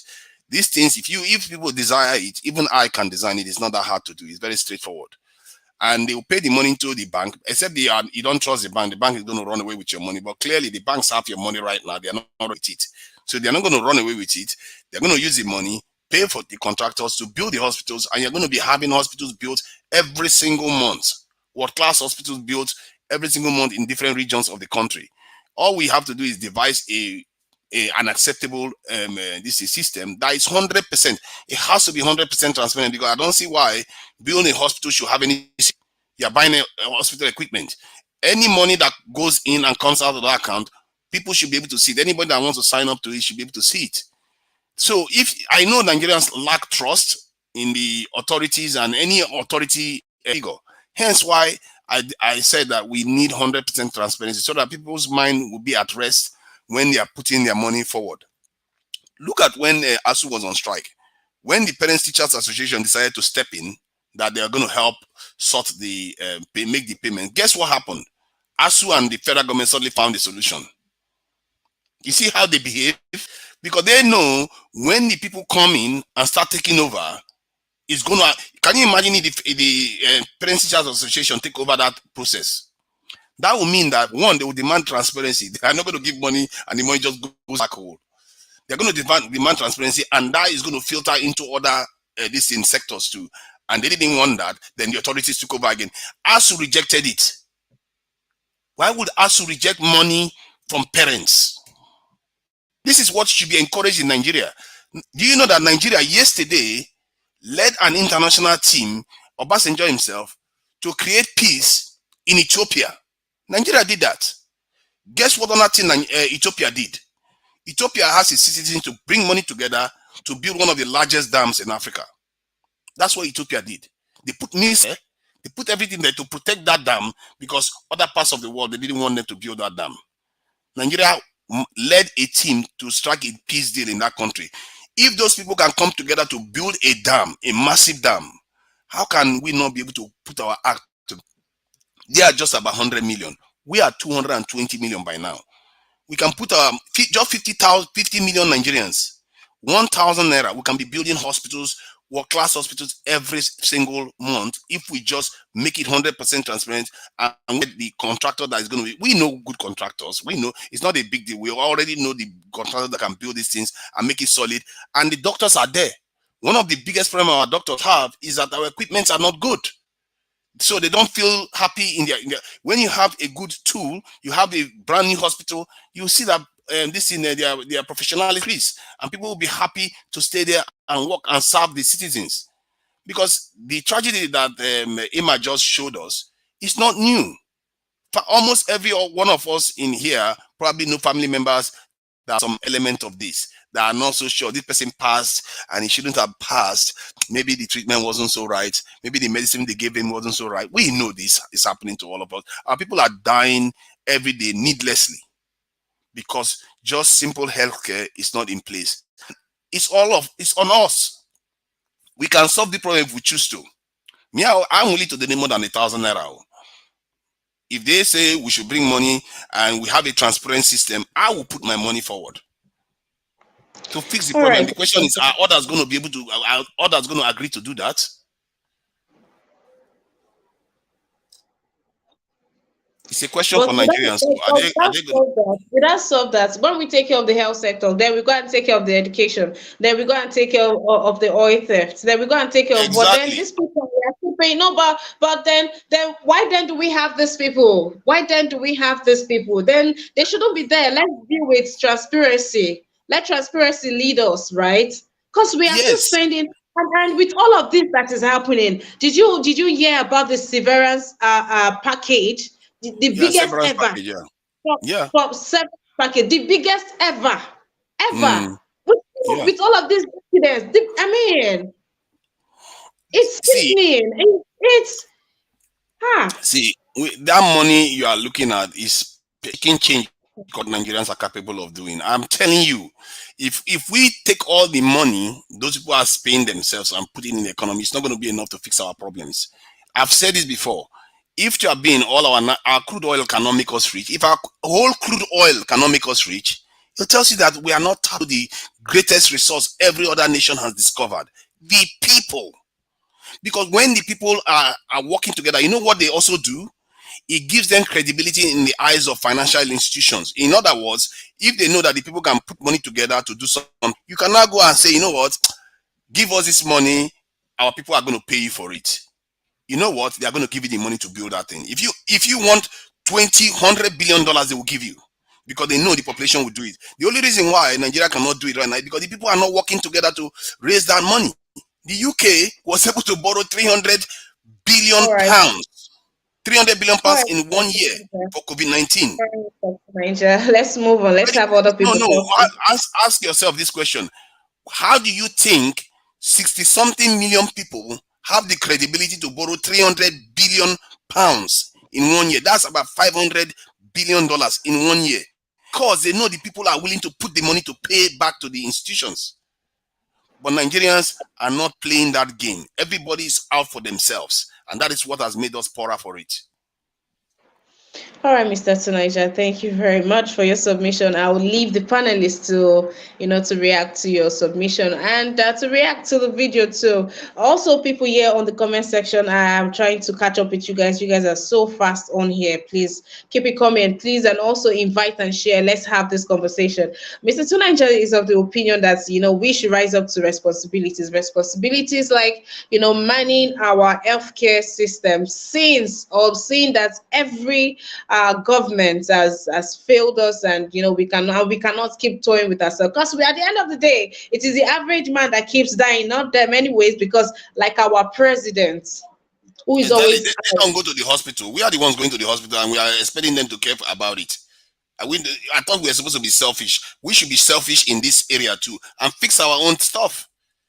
Selfish when it comes to other things, but we are not selfish when it comes to our own healthcare. all right. I'm sure Mr. Chubuzo cannot wait to have his submission. Mr. Chubuzo, let's have you, please. Yeah, thank you again, Emma. What I'm trying to talk about is, you see, I question where that hospital was situated. Nobody answered me. Then the people, I mean, the people you see lying over there, we don't know exactly where they are coming from, though they can speak any language, but we don't exactly know where they are coming from. And that is why I advocated that it will be good when we get this type of videos, then we have an independent journalist or independent people who will go there and exactly find out what we are discussing here, whether it's true or just we are just use it to make a video in the internet, because a lot of things can happen in this internet. So if we can get all these things right, then when we are discussing all these things, then we discuss it right. I support to Niger what he said about contributing money, taking the state taking the state by ourselves. It's okay. But I ask you, who do we trust? That is another question. Then he clarified how it will work. But at the end of the day, this is a lobbying matter. You will see overwriting on all these issues. But what happened is this submission is a very clean sheet. Clean. It's a very good idea. If we can do that, that would be a perfect thing, because Nigeria don't trust anybody right now. It's a short one. Thank you. All right, thank you very much. Okay, Joseph Oji, okay, has responded to you. He says that hospital is called Idiaraba General Hospital, Lagos. Joseph Oji, you are very, very accurate. I also saw your comment talking about Ikeja, Luth Ikeja. I'm trying to get to that comment on here. I had I don't know. You saying that's the worst, and no lies, no lies. Honestly, you got that spot. You got that. Those people are so on. That is it from the structure. I mean, for anybody that is there, it is a case of emergency. Ah, no, you just don't want to even have an emergency in a place like that. I wonder how people have emergencies, they come to places like that. And maybe that is why, people will see an accident scene and they just drive it. Because when you take them to general hospital, the process, and See, Mr. I've Chubuzo, seen, sorry. I want to share something with you. Okay, Mr. Tunaja.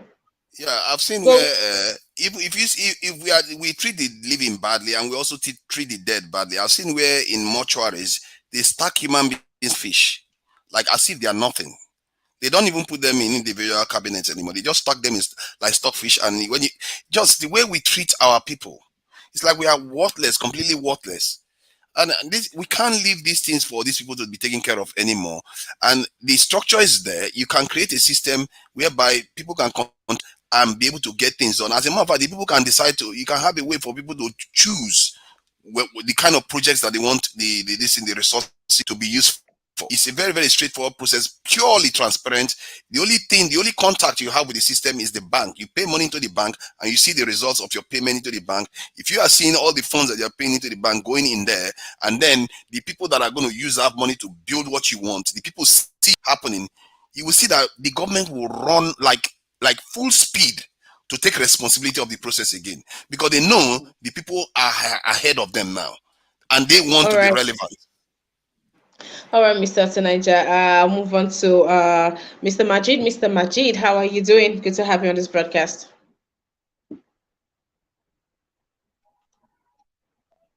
I'm good, Amma. Thank you.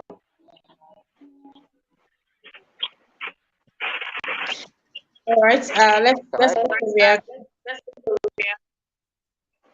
Okay. First of all, I want to react to what Mr. Niger said. Please, where did you get that one from? That citizen has to contribute for everything. Okay, let's assume it happens in other places. Will you compare their kind of living with Nigerians? If it happens other places, because where I am, I don't think it happened. So let's say it happens to a place like UK. Can you compare their living condition and the way their government has practically provided some of the things they need as a people, as a government? What you Whereby said Nigeria, now, we practically provide everything for ourselves. You have to also differentiate the two countries if you want to make some compare them. We practically provide everything for ourselves. We rent for ourselves. We build hospital for ourselves. We build school for ourselves. We some of us tap the road to our community. We provide light for ourselves. We provide food. Come on, let us stop exactly. giving people this kind of knowledge that we have to do. Okay, if we have to do all these things, what is the need of them being there as a government? And the worst thing is that these people are not the kind of people you will say they will turn around after those things. Man, you're giving them the more room to be corrupt and to be, to steal our resources, because they will write budget that they will never ever going to spend the money on. It's happening now that we are giving them some responsibility, and when you're not giving them responsibility, that means you're telling them to go ahead and loot our money for free. Did you did See, you did you, did you just I think you are understanding what I'm saying. No, no, no. Mr. let us Niger. let us Mr. Niger, no budget this thing this thing their budget. Did you see it? I saw Okowa budgeted 4 billion for us. So where he budgeted like 6 to 7 billion for hospital. But go and check where is force efficient in data state Mr. Magic. that Mr. funders Magic. I'm sorry, your line is not so clear. I don't know if it's a network thing, if you need to come into the studio again. I don't know what the problem is, but please try to fix that. We've been managing it all along, so please try to fix that. I'll take a couple of comments on here, and this is by James Morgan. Although he was referring to Uche Jane, but he says you build hospital for the Nigerians, and government will be collecting taxes without contributing anything. And Boluwaga is asking to Nigeria, says, what happened to all the money diaspora has been sending to Nigeria for years? What is the function of government in our society? Then this person says, Chuk says, government supposed to ensure that every shopping center, coffee shop, train station, etc. is equipped with toilet facilities. Nigeria, you see people peeing everywhere. Oh dear. Okay. Hmm. All right, Mr. Tunaja, please, I have to move on to other people. Please, don't respond to any of this just And yet. the other guy. Okay, go ahead. Go ahead. Okay, this person says after building hospitals, the citizen will still pay the doctors. So there are a lot of questions saying if we now have to take the health, the health system, if we have to take the health sector into our hands, so what else? After we begin to build hospitals, buy equipment, and see to the maintenance, we still have to be remitting to the government. That does not sound fair on Nigerians. But then again, if you are just joining us, welcome to our newspaper review. We are talking about, we are just trying to make sense of this thing, of how our president finds it very comfortable to go outside for medical treatment all the time, and it never for once pricks his conscience that none of his colleagues ever comes to his country, not for holiday, not for sightseeing, not even for medical treatment, and then look at the lives of Nigerians. Let's just play this video if you're just joining us, so you know what we are talking, or we carry you along what we are talking about. Watch this video of a hospital here in Nigeria, a government hospital. Please pay attention to the video. Thank you. I'd like to show you the living condition of mothers who have babies, who have neonates in Luth. This is where people sleep. Now they made available a lodge. The lodge is not good enough. The lodge is in terrible and poor state. And as of this morning, mothers were thrown out without prior notice, without anything.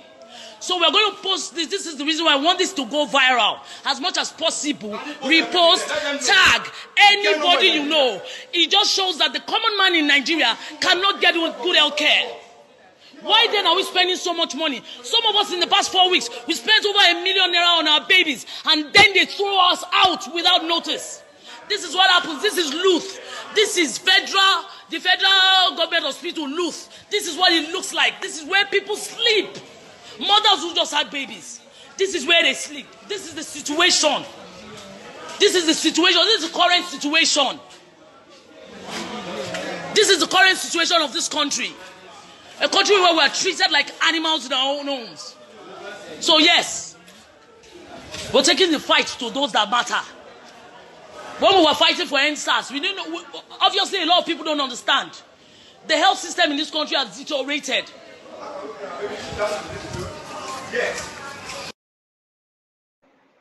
Okay, so now while we are talking about this, let's also put into consideration.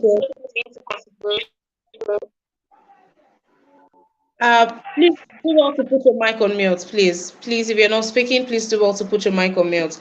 Okay, so let's also put into consideration these doctors and the nurses.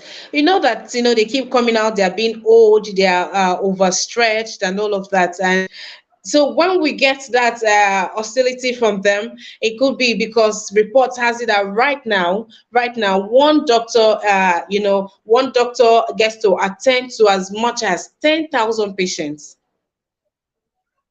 And before it was 5,000, before it was 3,000, it moved to 5,000. Now it has gone up to 10,000 patients, one doctor. And that's because the doctors are, they are relocating, they are moving out of the country for greener pastures. So, this is affecting a whole lot. So you have first of all, of course, you have the government to blame, who has not made it easy for those people to work. I mean, you've not given them something to work with. They are struggling.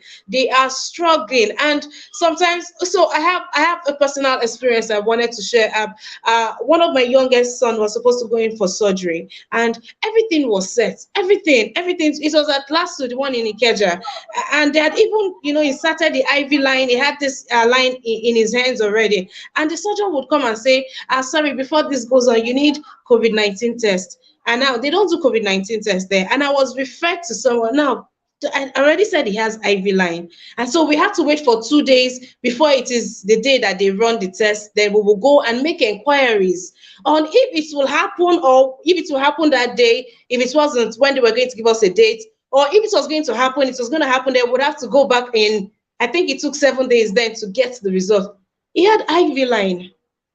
That was unbelievable. We had to go through that process, and the surgery was not going to happen in 1 week. But you had to, take a little child of less than, I think it was about 2 years old. Then you had to go through that process of injecting him or inserting the needle when the surgery was not even going to happen in a week.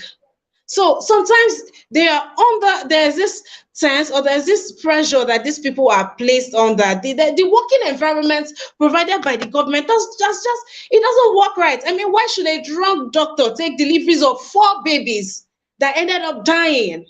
And what do they say? Sorry? To someone who has labored to carry a child. And then you look at this, then you don't even blame the president for always running away on medical leave. Everybody.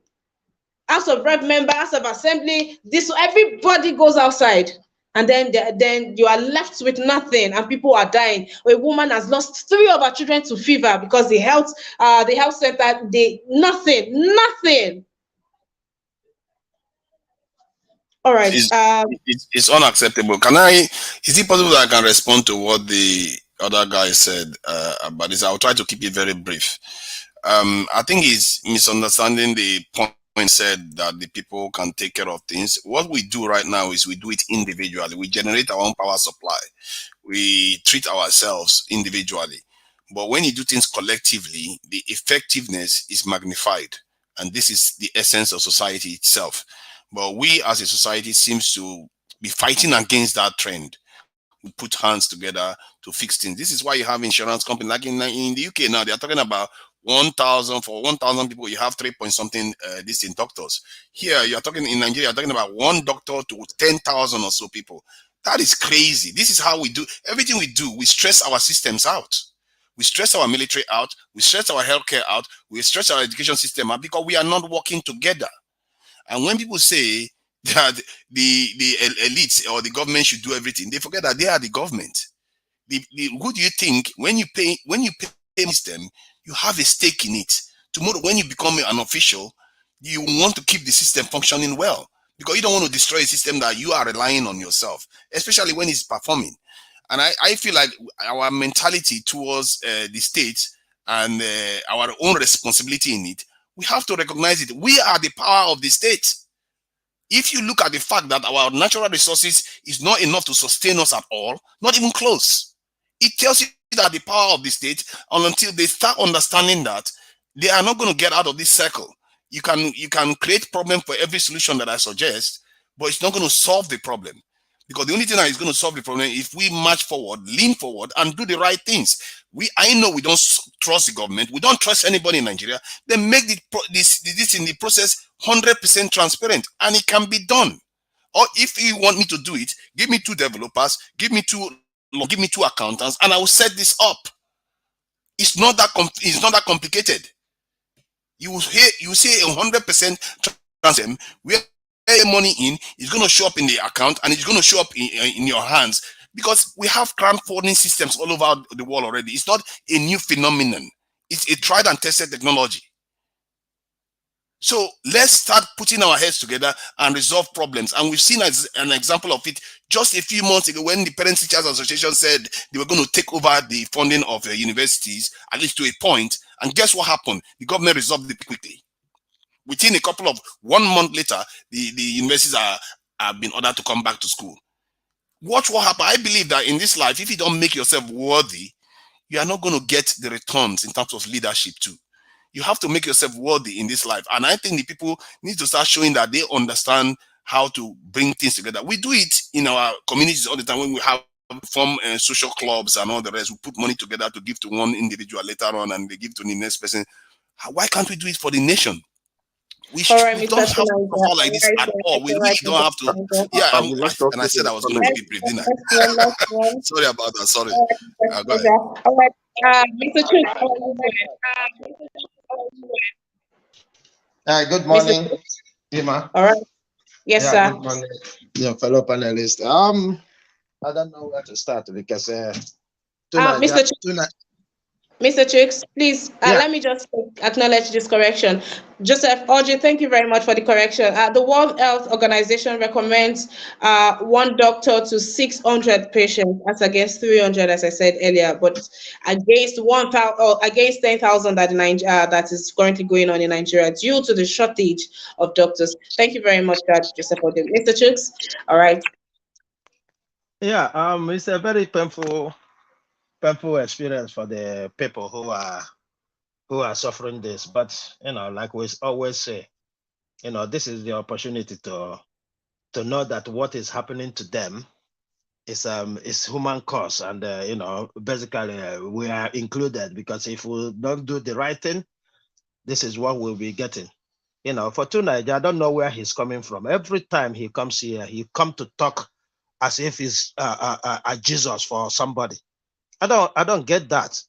How can he come and say we should the ones that they get from our natural resources? What have they done with it? And you're talking about contributing, right? You are chief law man. Malami is being accused today. I have never heard you talk about that to Niger. You have not questioned him. Somebody is stealing us dry, and you want people who are suffering to contribute so that we contribute and give it back to him. Is that what you're saying to Niger? For themselves, not to anybody. The money is not going to touch any official's hands. So how do you do it? Explain You to pay it us. directly into the bank.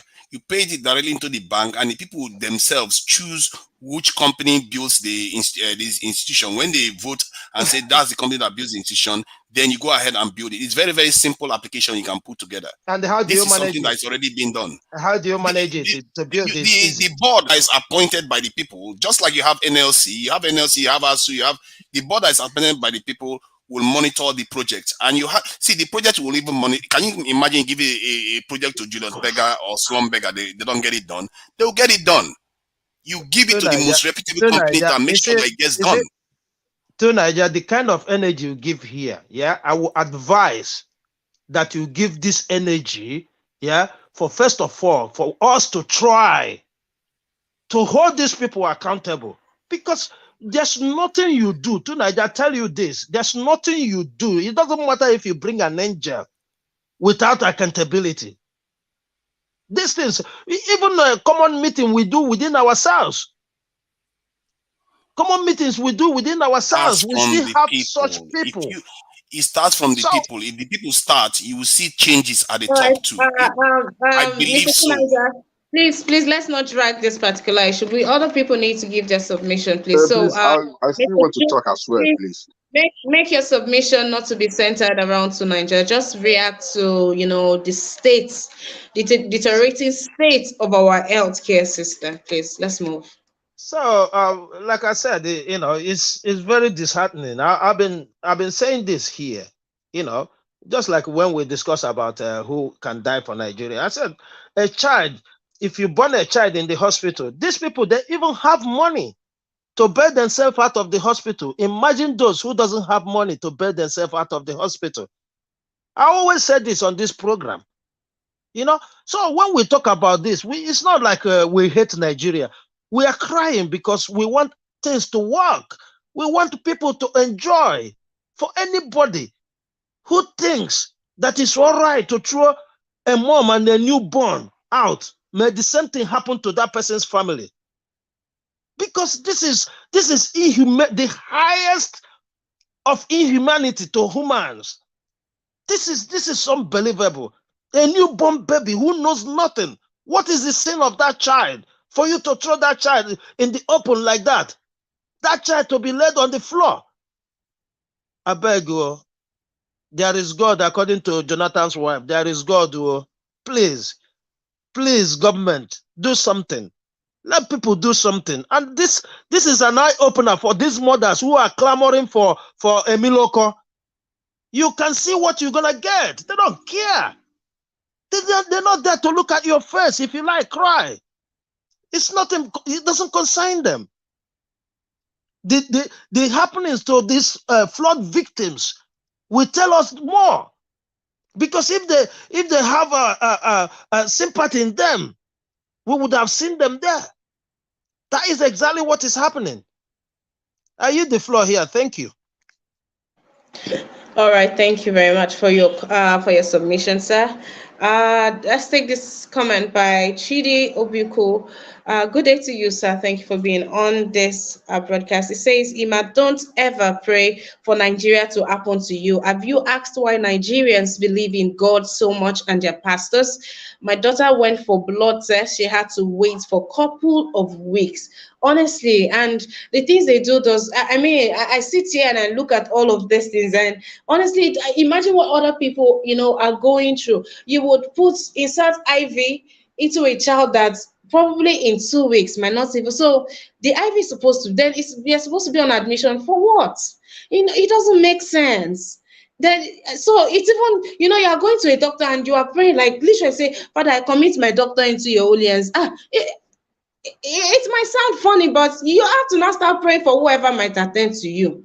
Those parents, they could perceive alcohol coming out from the doctor, but they just, I mean, a woman who is dying, a woman who is in labor, she's in pain, of course, and the only option you have to help save your wife and your child is a doctor who is smelling of alcohol, and the child still died.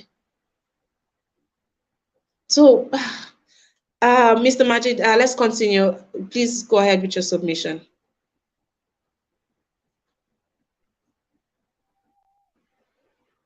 Okay, Emma, can you hear me? Yes, I can hear you, sir. Yes, I can hear you, sir. Yeah, although everybody has reacted to that tonight, that suggestion, man, is no way done in any way. I can't even see people doing that because it's not going to work. Do you know the kind of Nigeria we are into? You talk as if you did not grow up in Nigeria. You talk as if you did not live in Nigeria before you travel out. You see the kind of division in Nigeria. You see the kind of this thing, hatred everybody has for each other. Who do you think that will come up with such would I say such idea, and everybody will just accept it like that? Man, the best thing we have to do is to make sure that our government is held accountable. It's not by voting somebody you like, and at the end of the day you forget that he has to do the job he's supposed to do. But because he's somebody close to you, you will not react to the other things people around you are passing through because you're gaining. So this is the problem we have in Nigeria. So people like APC should not even be campaigning. If it is in a civilized place, let me tell you the truth, their party will not even exist. Even their own party will be the one to impeach, to first of all go for impeachment. Not even the opposition party. Their party will lead that first for impeachment. But in Nigeria, you see all of them sitting down. So what are you trying to tell me? You know how Nigeria is. Everything we are passing through is because the leadership has never been favorable to anybody, to the common man on the street. It has never been. So let us not talk about like we don't know that things like this is going to be hard to achieve. When we leave criminals to mind our resources, and you're telling us to overlook them for a while and build our own institution where we are building already. Do you know in my place, most of us contribute like 100 sometimes for light to buy pole. I remember all those things. We contribute money in the community to buy pole, to buy wire, so that light can come into the village. So tell me what Nigeria has never done for themselves in this life, even if as individual, at least they are trying.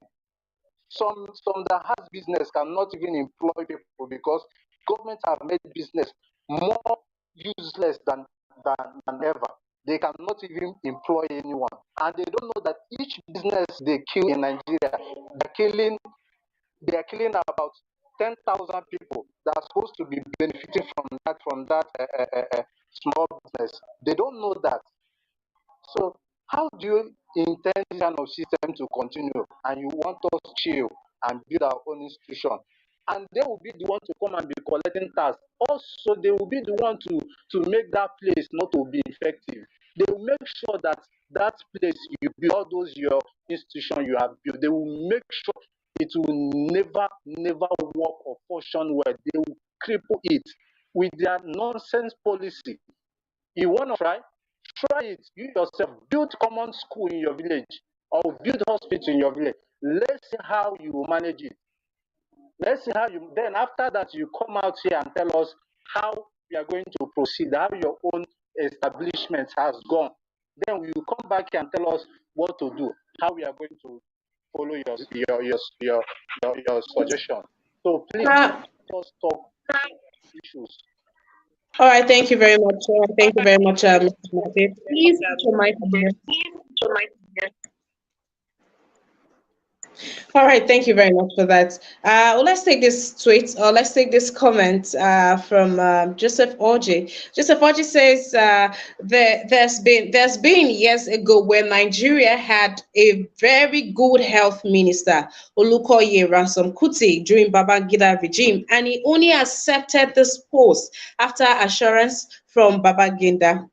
Then Dr. Gomez, excuse me, goes on to conclude by saying the best health minister ever, brilliant man. And while, I'm like, oh, that's good, smiling. And then Joseph Oji comes on to say, this man, Olukoye Ramson Kuti, did not last 6 months and he resigned and said Nigeria is unbelievable.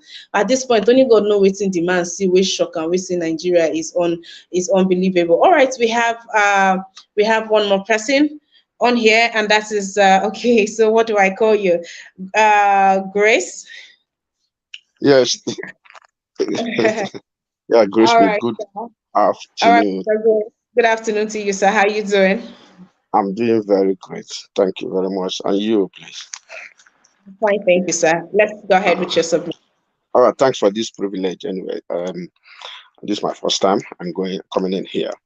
First of all, I Yay. want to appreciate. All right, go with your submission. Yes, I really appreciate this piano group. I'm so grateful to be here. And also, I just want to also thank Mr. Niger Ward for his contributions as well. I've been following, though sometimes my work I do follow, but I haven't been able to join. But today I'm a bit free, so I decided to join. Thank you so much. First of all, it's very unbearable to see the kind of situation. By the way, I reside in UK.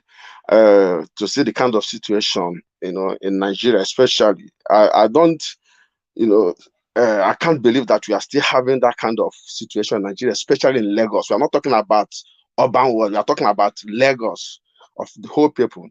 Now, let's be clear about this. In Nigeria, in every state, they have federal senators representing every state. They have House of Representatives.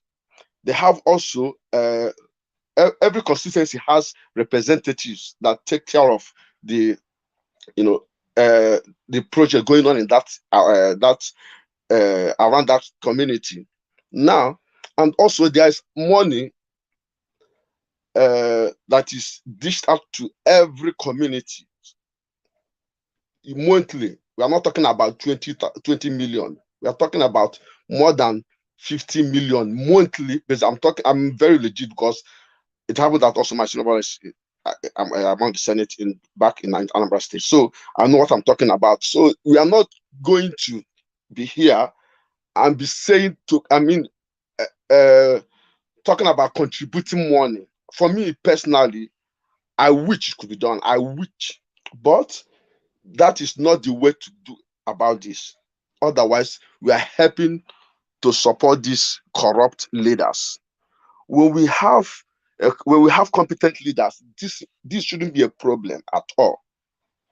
Why we are saying this now, contributing money, because the things are not going the way it should go, and contributing money to do it ourselves, that shouldn't be, because one, the workers, they pay taxes, they collect money in different ways to do this that they should do, but they're not doing it.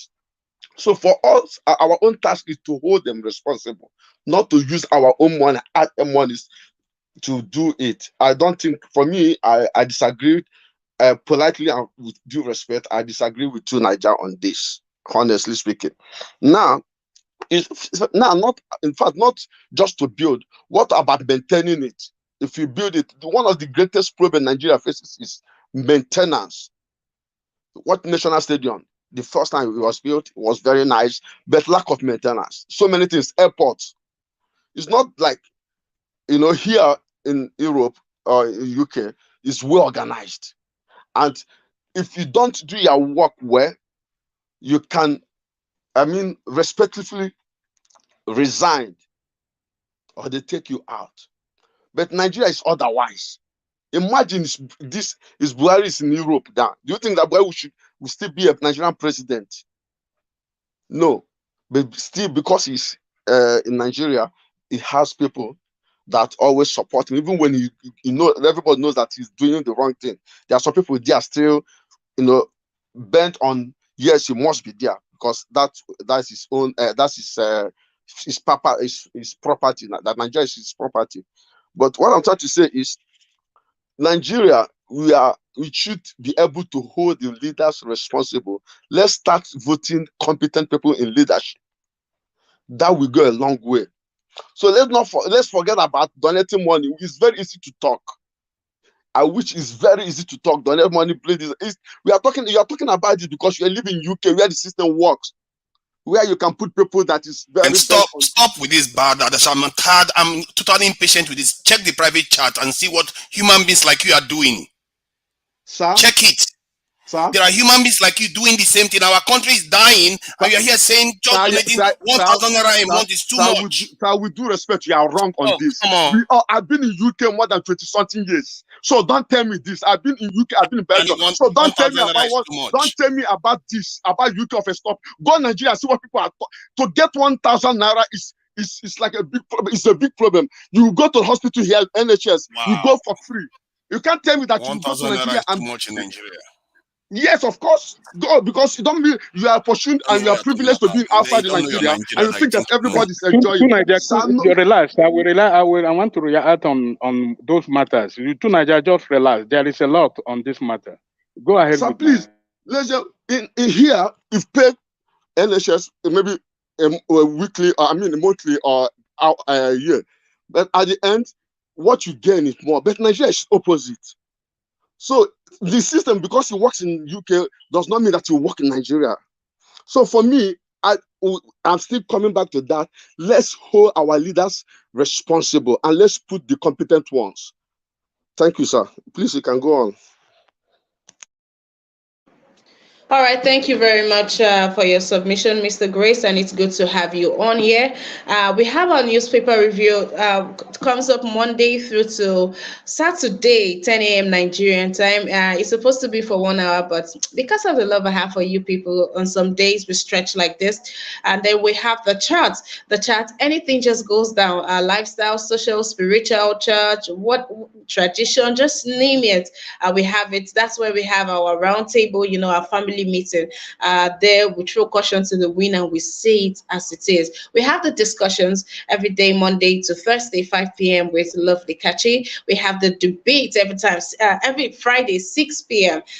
You don't want to miss out on that. There is the show with leftists on Sundays. Just do well to turn on your notification bell, subscribe to our YouTube channel. It will be good to have you join the Niger Watch family. Thank you for being here today. You are appreciated. Thank you very much. Okay, so yes, talking about this 1,000 naira of a thing, this will be a conversation for another time, but 1,000 naira.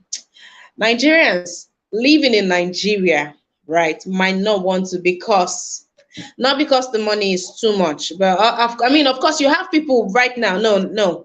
You have people right now who eat just once a day. So this set of people, it is a no-go area.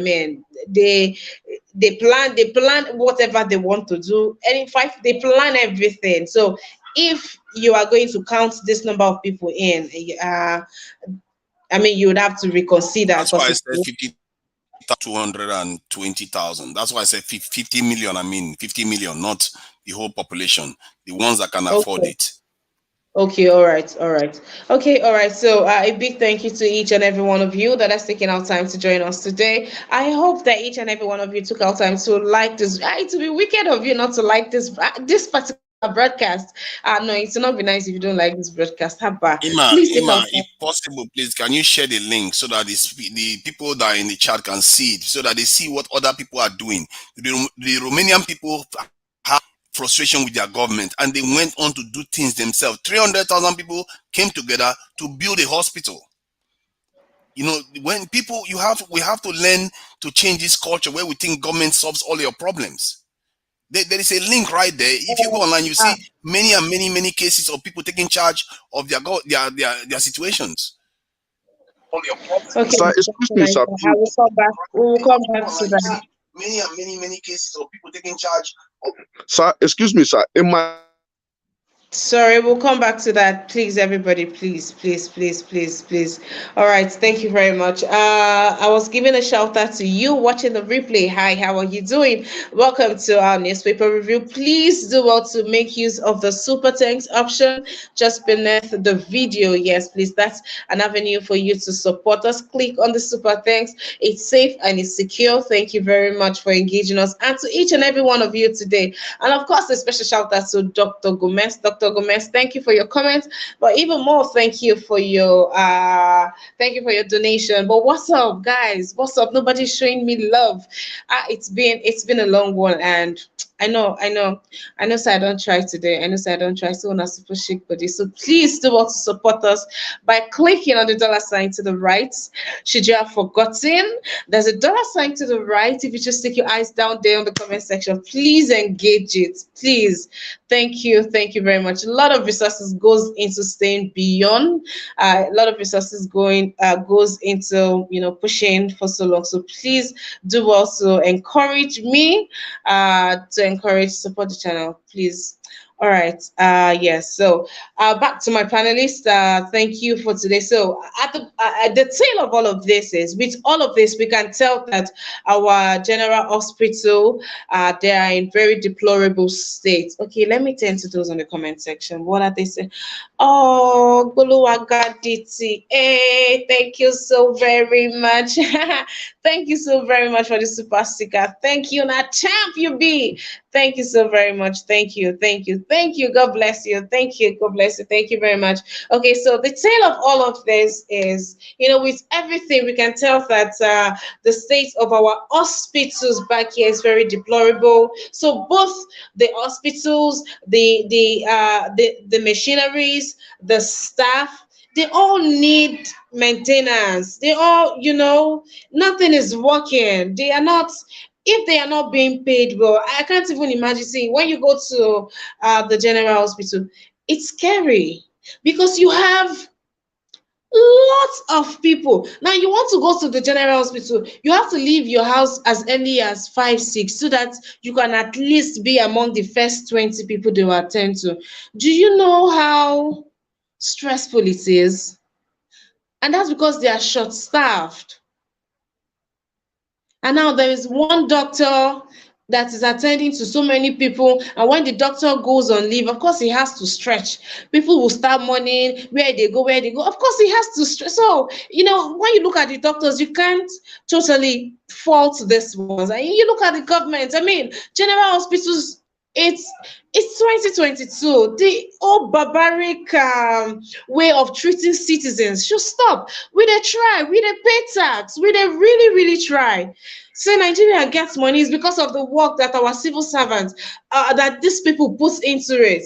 And these are the ones that are paid nothing. These are the ones that some states still dare to not pay them the minimum wage of just 30,000 naira. A bag of rice is over 45,000 naira today. And somebody is a man that has family is earning less than 30,000 naira because some states are yet to implement these things.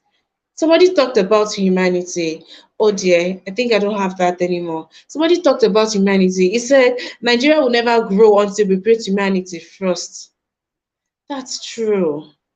We have become so selfish. We have become so smart. We have become so greedy. Hey!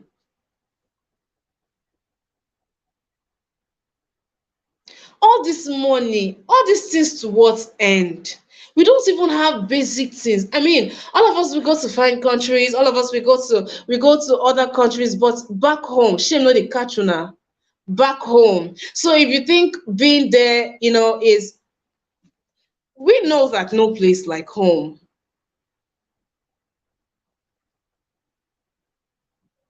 Okay, let's center this to the health sector, Abi. Let's not talk about, I mean, we can't talk about the whole of Nigeria, but this the health sector. It's shameful. Some of you have who have aged mothers or aged fathers or uncles, and all that. When they want to go to the hospital, those that use the general hospital, and that's because they have professionals too. They have professionals too. Now, when you want to, somebody has to take them down. You know how stressful it is. It is like an all day thing because you are going to the hospital. And over the years, with the way that Nigerians have been struggling, with the way that nothing is working, you will wake up one day on the internet and you will see our leaders doing this.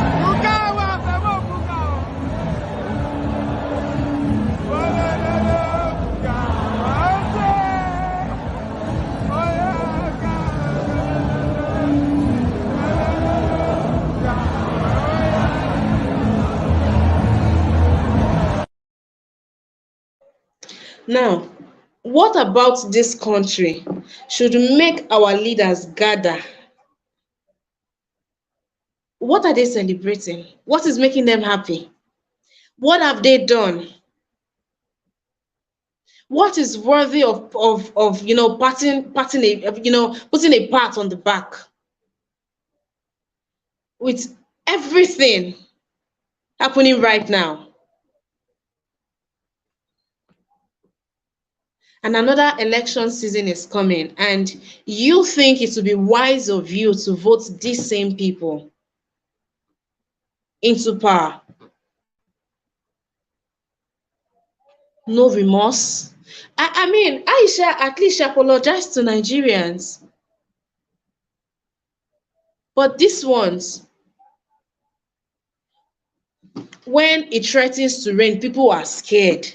I mean, make flood, where flood go come carry us. This is seriously. When it rains, people are scared on the bridge. And these ones are dancing. And these are the ones that the president dares to pull the biggest severance package ever. These ones.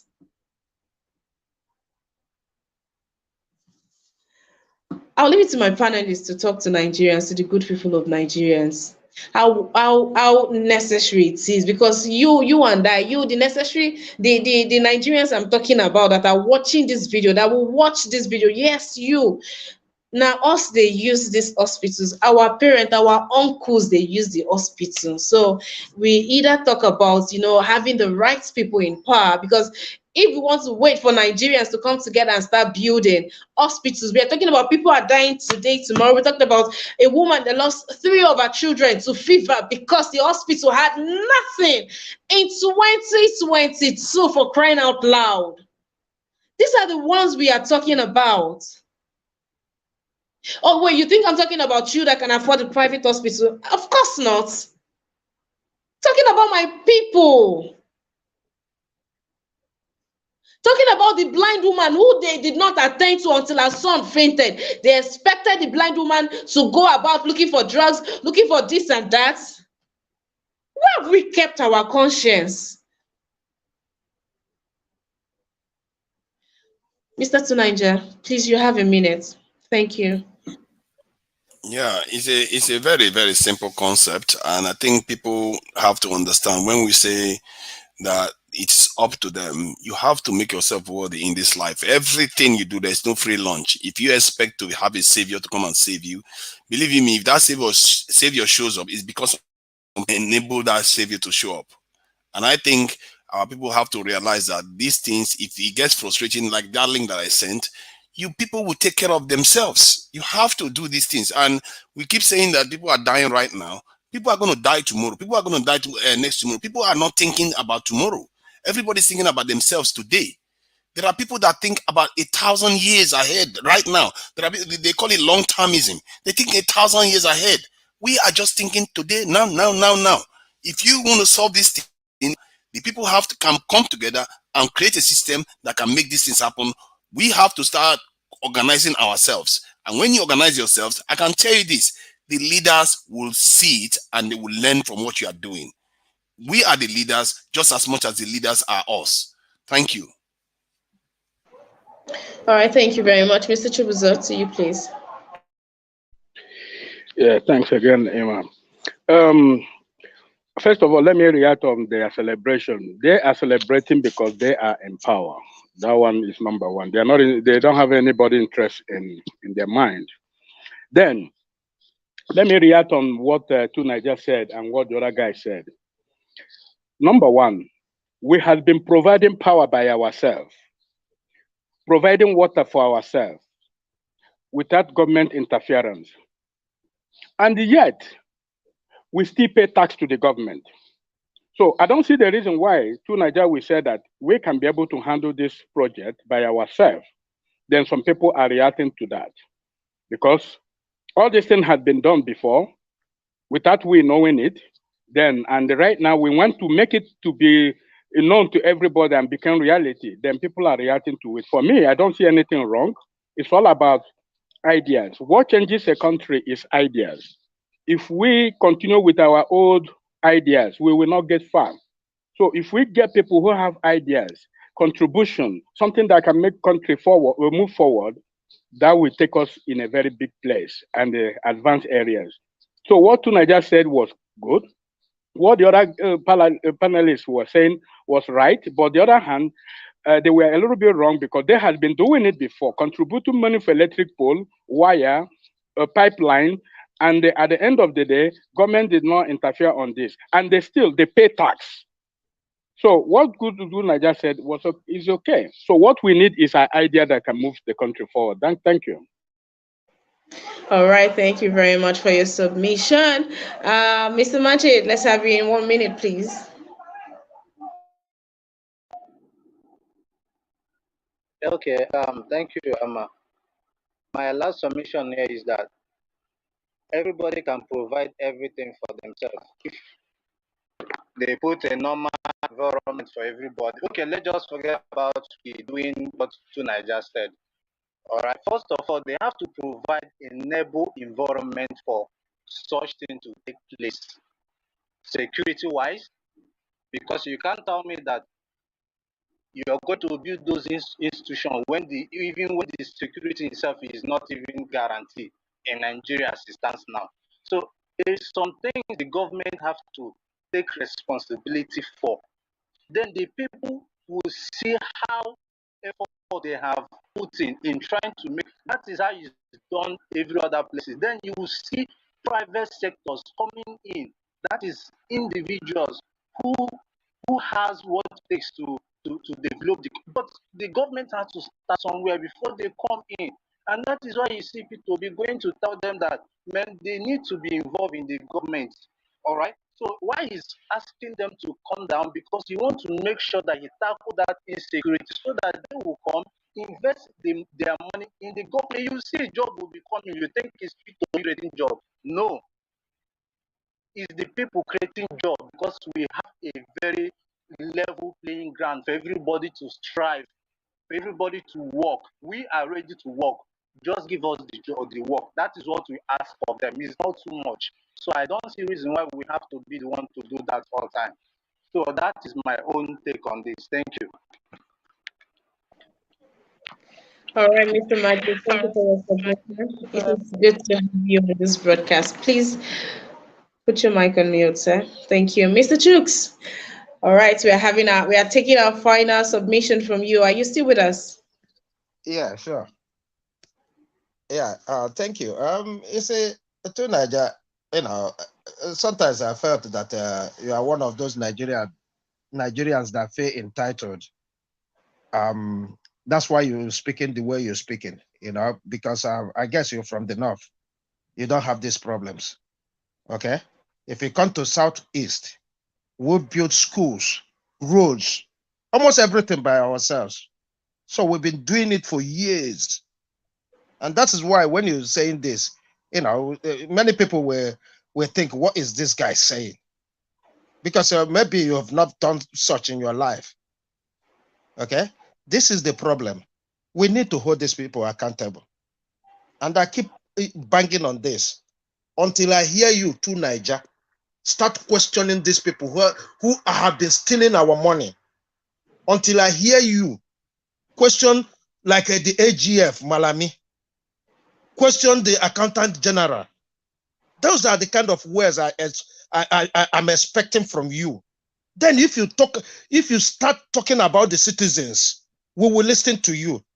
But you don't leave these criminals, thieves, and question the patriotism of the citizens. If anything, we should learn from them. That's why they are called leaders. So now we are leading them. Is that what you are insinuating? Please, you know, when people listen to you all over the places, all over platforms you go, people talk about you. People question who you are. It's not for any other reason, but with this kind of reasoning. I come from the Southeast, and I know you must know one or two persons from the Southeast, and it's all over Southeast. We make sure that the schools there are running. We make sure that people are getting, you know, roads to go into their houses. This is what we do. We've been doing it for years. So if you don't know, I dare you to send money to somebody to go and investigate this. I'm saying this is why people question you, because they've been doing it. They know how patriotic they are. So if you don't know, maybe in the north you never experienced that kind of a thing. That's why it's new to you. But anybody I'm from sorry, the Southeast, I don't know even about any other. recognize anything you are saying at all. The Southeast, do you know Abba? Are you serious what you are saying right now? Yes. Oh my God, get it. This is why I said you feel entitled, because the government with the stolen money, maybe they have provided you with those things. You asking me if I know, Abba? If the individuals are not doing their best, you think you can see anything like that? Come on to Niger. Don't pretend you don't know what I'm talking about. People know what I'm talking about. And I ask you, just give somebody money to go and investigate for you. Just find that person you trust. I will not sit here and allow you to mislead people. The schools, the roads in my community today, I've contributed heavily, not small, in millions. In millions, not in thousands, to Niger. So I know what I'm talking to you. Maybe you don't have that experience. Maybe that's why you're talking the way you're talking. But I ask you to Niger, please do this. If you want to know, because you question about now, just send somebody you trust. Let him go and investigate this. I'm telling you. Thank you. I've been there myself, so I don't know what he wants me to send. I've been there myself. I've seen the Southeast. I've seen how individualistic we do everything. Everybody's doing their own borehole. Everybody's doing their own road. That is not what I'm talking about. I'm talking about collective individualist. To Niger, we contribute money. I just told you now. The school in my community, the road in my community. Is it what class? Yes, of course. Boreholes, water, running water. You see, we have done it individually. And you talked about donating millions. But what I'm talking about here is little amount to cover the entire country. As the way I'm doing, somebody else is doing it somewhere else. That is one thing I want you to know. As I'm doing it, somebody else is doing it in other places. So but they are not though. They are not though. Did you just watch the what? But they are not. That is the point. So you want the country? We have people dying everywhere needlessly. Let's talk to people in power. They are the one responsible for all these things. That is why we don't need to bring people to power because of sentiment. 1 minute you said you are doing it, the next minute you are saying the people in power. I condemn the people in power all the time. I've given up on them. That's to Niger. I have not heard you question the AGF. The money he stole. To Niger, I have not heard you. I condemn them 100%. You should be condemn them 100%. To Niger, you should be singing it the way you are singing Nigerians to contribute their money. That's what we're talking. See, I've condemned them so much that I've given up on them. It's not about building the hospital, it's about even taking care of it. It's not about building. You can still build it everywhere. But how is it easy for them? All right. All right. Thank you very much for your submission, Mr. Chips. Kindly put your mic on Please, mute. I have to come in. I have to come in now. Please. All right. Kindly put your mic on mute, please. Everybody, put your mic on mute. Thank you very much. Okay. Let's see this from another perspective. Mr. Grace, let's have your own submission. Thank you very much for that. I have to make it clear, anyway, with all humility. In my town, I have to be precise. So because like Peter always say, confirm. I'm from Opon, Neus local government. In my own town, I'm one of the leaders of the youth. Despite I live in UK, but I'm one of them. Now we have built roads, bridges collectively. That's what we do. And maintenance is the problem. Now I'm still maintain that what if we have good leadership, we don't have any business contributing money to build hospitals. For me, we can contribute money and set up a charity organization to take care of the bills, of those have given birth in hospital that's still in the hospital. But to build all these things, for me, I don't think is the right thing to do for us, because there's money allocated for all these things. If questions are asked, starting from the senator, Federal House of Rep, and the House of Rep, and even local government chairman, they have money for all these things. So let's not just jump, try to say, okay, let's donate money. Let's donate. No, it does not work. That means we are still encouraging them to keep on looting. Nigeria, for crying out loud, we have a lot of resources. What happened to Zamfara gold? What happened to oil and other things? Let's please focus on doing the right thing, not to contribute money and do. No, we can contribute money to support individuals. That's what we'll be doing in our place. In every 3 months or 4 months, we go to the hospitals and set people that in hospital are giving birth. Those that are still, they have discharged, but they don't have money. We do that. That's organization. We do it and give them more and discharge them. That's what we be talking about.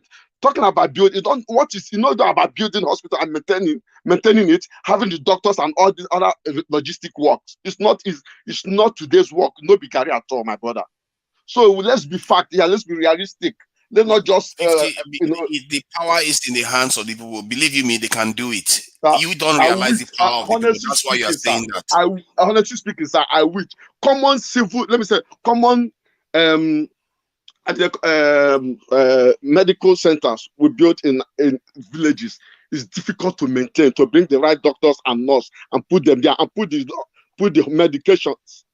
We donate money for why? this, but to because we maintain donate money to build the hospital, but we didn't put money together to maintain the hospital. How do you think other people do it?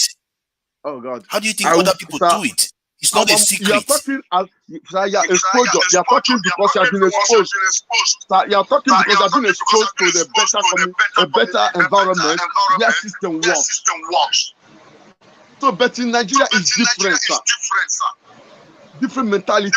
So we have tried what you have said, but the P2B's borehole you built in my community. Don't you see that you just said that your people are already doing it? All you have to do is take it one step further. Your people are already doing it. Sir, what I'm saying now is not to do it, is to maintain, is to keep it. That's where the problem comes. You can do the infrastructure, but to maintain the system. Every month by 1,000 naira payment, and you can maintain that system and even build it to be even more. You have the power to do these things. Sir, if you say, our people say, there's a, sorry, I have to say this in the Igbo, I don't know how I would say. You say, Ewu ohana bolo nyoga ago nebu. That's a goat that everybody provides food for. That's of starvation. That's of starvation, because this one will think, I've given this one. No, it doesn't work. We have tried this, it doesn't work. But to give money and set up a charity organization that will take care of those things, I mean, people that are in hospital or mothers baby visit them, that one works fine. But to say to build up something collectively and maintain it, sir, it does not work. Personally, it can work, and you put professionals, and you know that you have set up your organization that you pay. But collectively, sir, it does not work. Not in Nigeria. I wish it could, but it doesn't work. Let's be realistic here. For me, I still maintain it. Let's hold our leaders accountabilities, because they are the one. They are they're supposed to be doing this we are talking about, because there's money given to them. Ask this question from local government chairman, from councillor. There's money given to every state, every community for this, but they are not using it the way they the only way you can solve the Thank you, problem, sir. even when the government solves the problem, is still going to result in the government taking the money from the people, because the money Nigeria earns from all our resources is still not enough to solve all this problem. I'm just trying to tell you that you said it yourself, and the other speaker also said it, that they're already contributing. You're already doing some of all those things. It's happening naturally already. The only thing is that it's not properly organized. It's not as transparent to take it further. And that's why I'm saying we need to take it further. How do you think you don't have a lot of natural resources? Japan doesn't. Everybody, most of these countries in the world don't. It's the people. That's where the power comes from. We just haven't tapped into it. So Naija, you see, yeah, this Thank you, last speaker, yeah, I'm sharing border with him. I come from Ihembos, and he knows. Okay. Right? I'm from Opo. Newi Opo. If you come my village, we put street lights, solar street light to all my villages. You don't need to tell me my village is next to your village. My It's village is exactly Umuike. I'm telling you, my village where I come from. I live in UK. I have Lagos, and Onitsha. But when I come back to Nigeria, anything I go back to my village. That's where I find my comfort. To Nigeria need to visit Southeast villages. Then he will understand. I'm not staying in Lagos. 2 days. I'm out from Lagos. He need to visit Southeast, the villages. He will understand, because this thing you're saying, like all the major roads in my place, will contributing millions, not thousands, and like Tunaja is saying, millions. That's then what you should be agreeing with me. Then it's not a disagreement. You are saying that you're already doing it. You need to the national level. Okay. So you should be agreeing with me. What you are saying, you are testifying to what I'm saying. When people, I'm not saying millions, even I'm saying 1,000 naira. But sir, it's not realistic in Nigeria. We wish we could, but it's not realistic in Nigeria. So your country is not in Nigeria. Your village is not in Nigeria. Your village is in the moon. You did it in your village. It shows it can happen. All right, gentlemen. So I want to be the person to go to Mr. I really want to go to Mr. All right, gentlemen. All right, so I think the difference in what can you all please put your mic on mute? All right, so I think the difference between what Nigeria is saying and every other person on here is the rest of you have been doing this on state level. So Nigeria is simply saying that we should, consider this to be done on national level. But then again, how many projects are we going to undertake like this? Albeit a good idea it is, but how many other projects are we going to carry on like this, Mr. Tunaja? How many? Infinite. You can take control of whatever you like. Sorry, say that again. The people can do anything. They can build bridges. They can decide on what they want. If it takes momentum, you can do whatever you want. You can decide that the dam to prevent flooding is your priority. You can decide that dredging is your priority. You can decide that security is your priority. And people put money together and resolve these problems. All right. Thank you very much.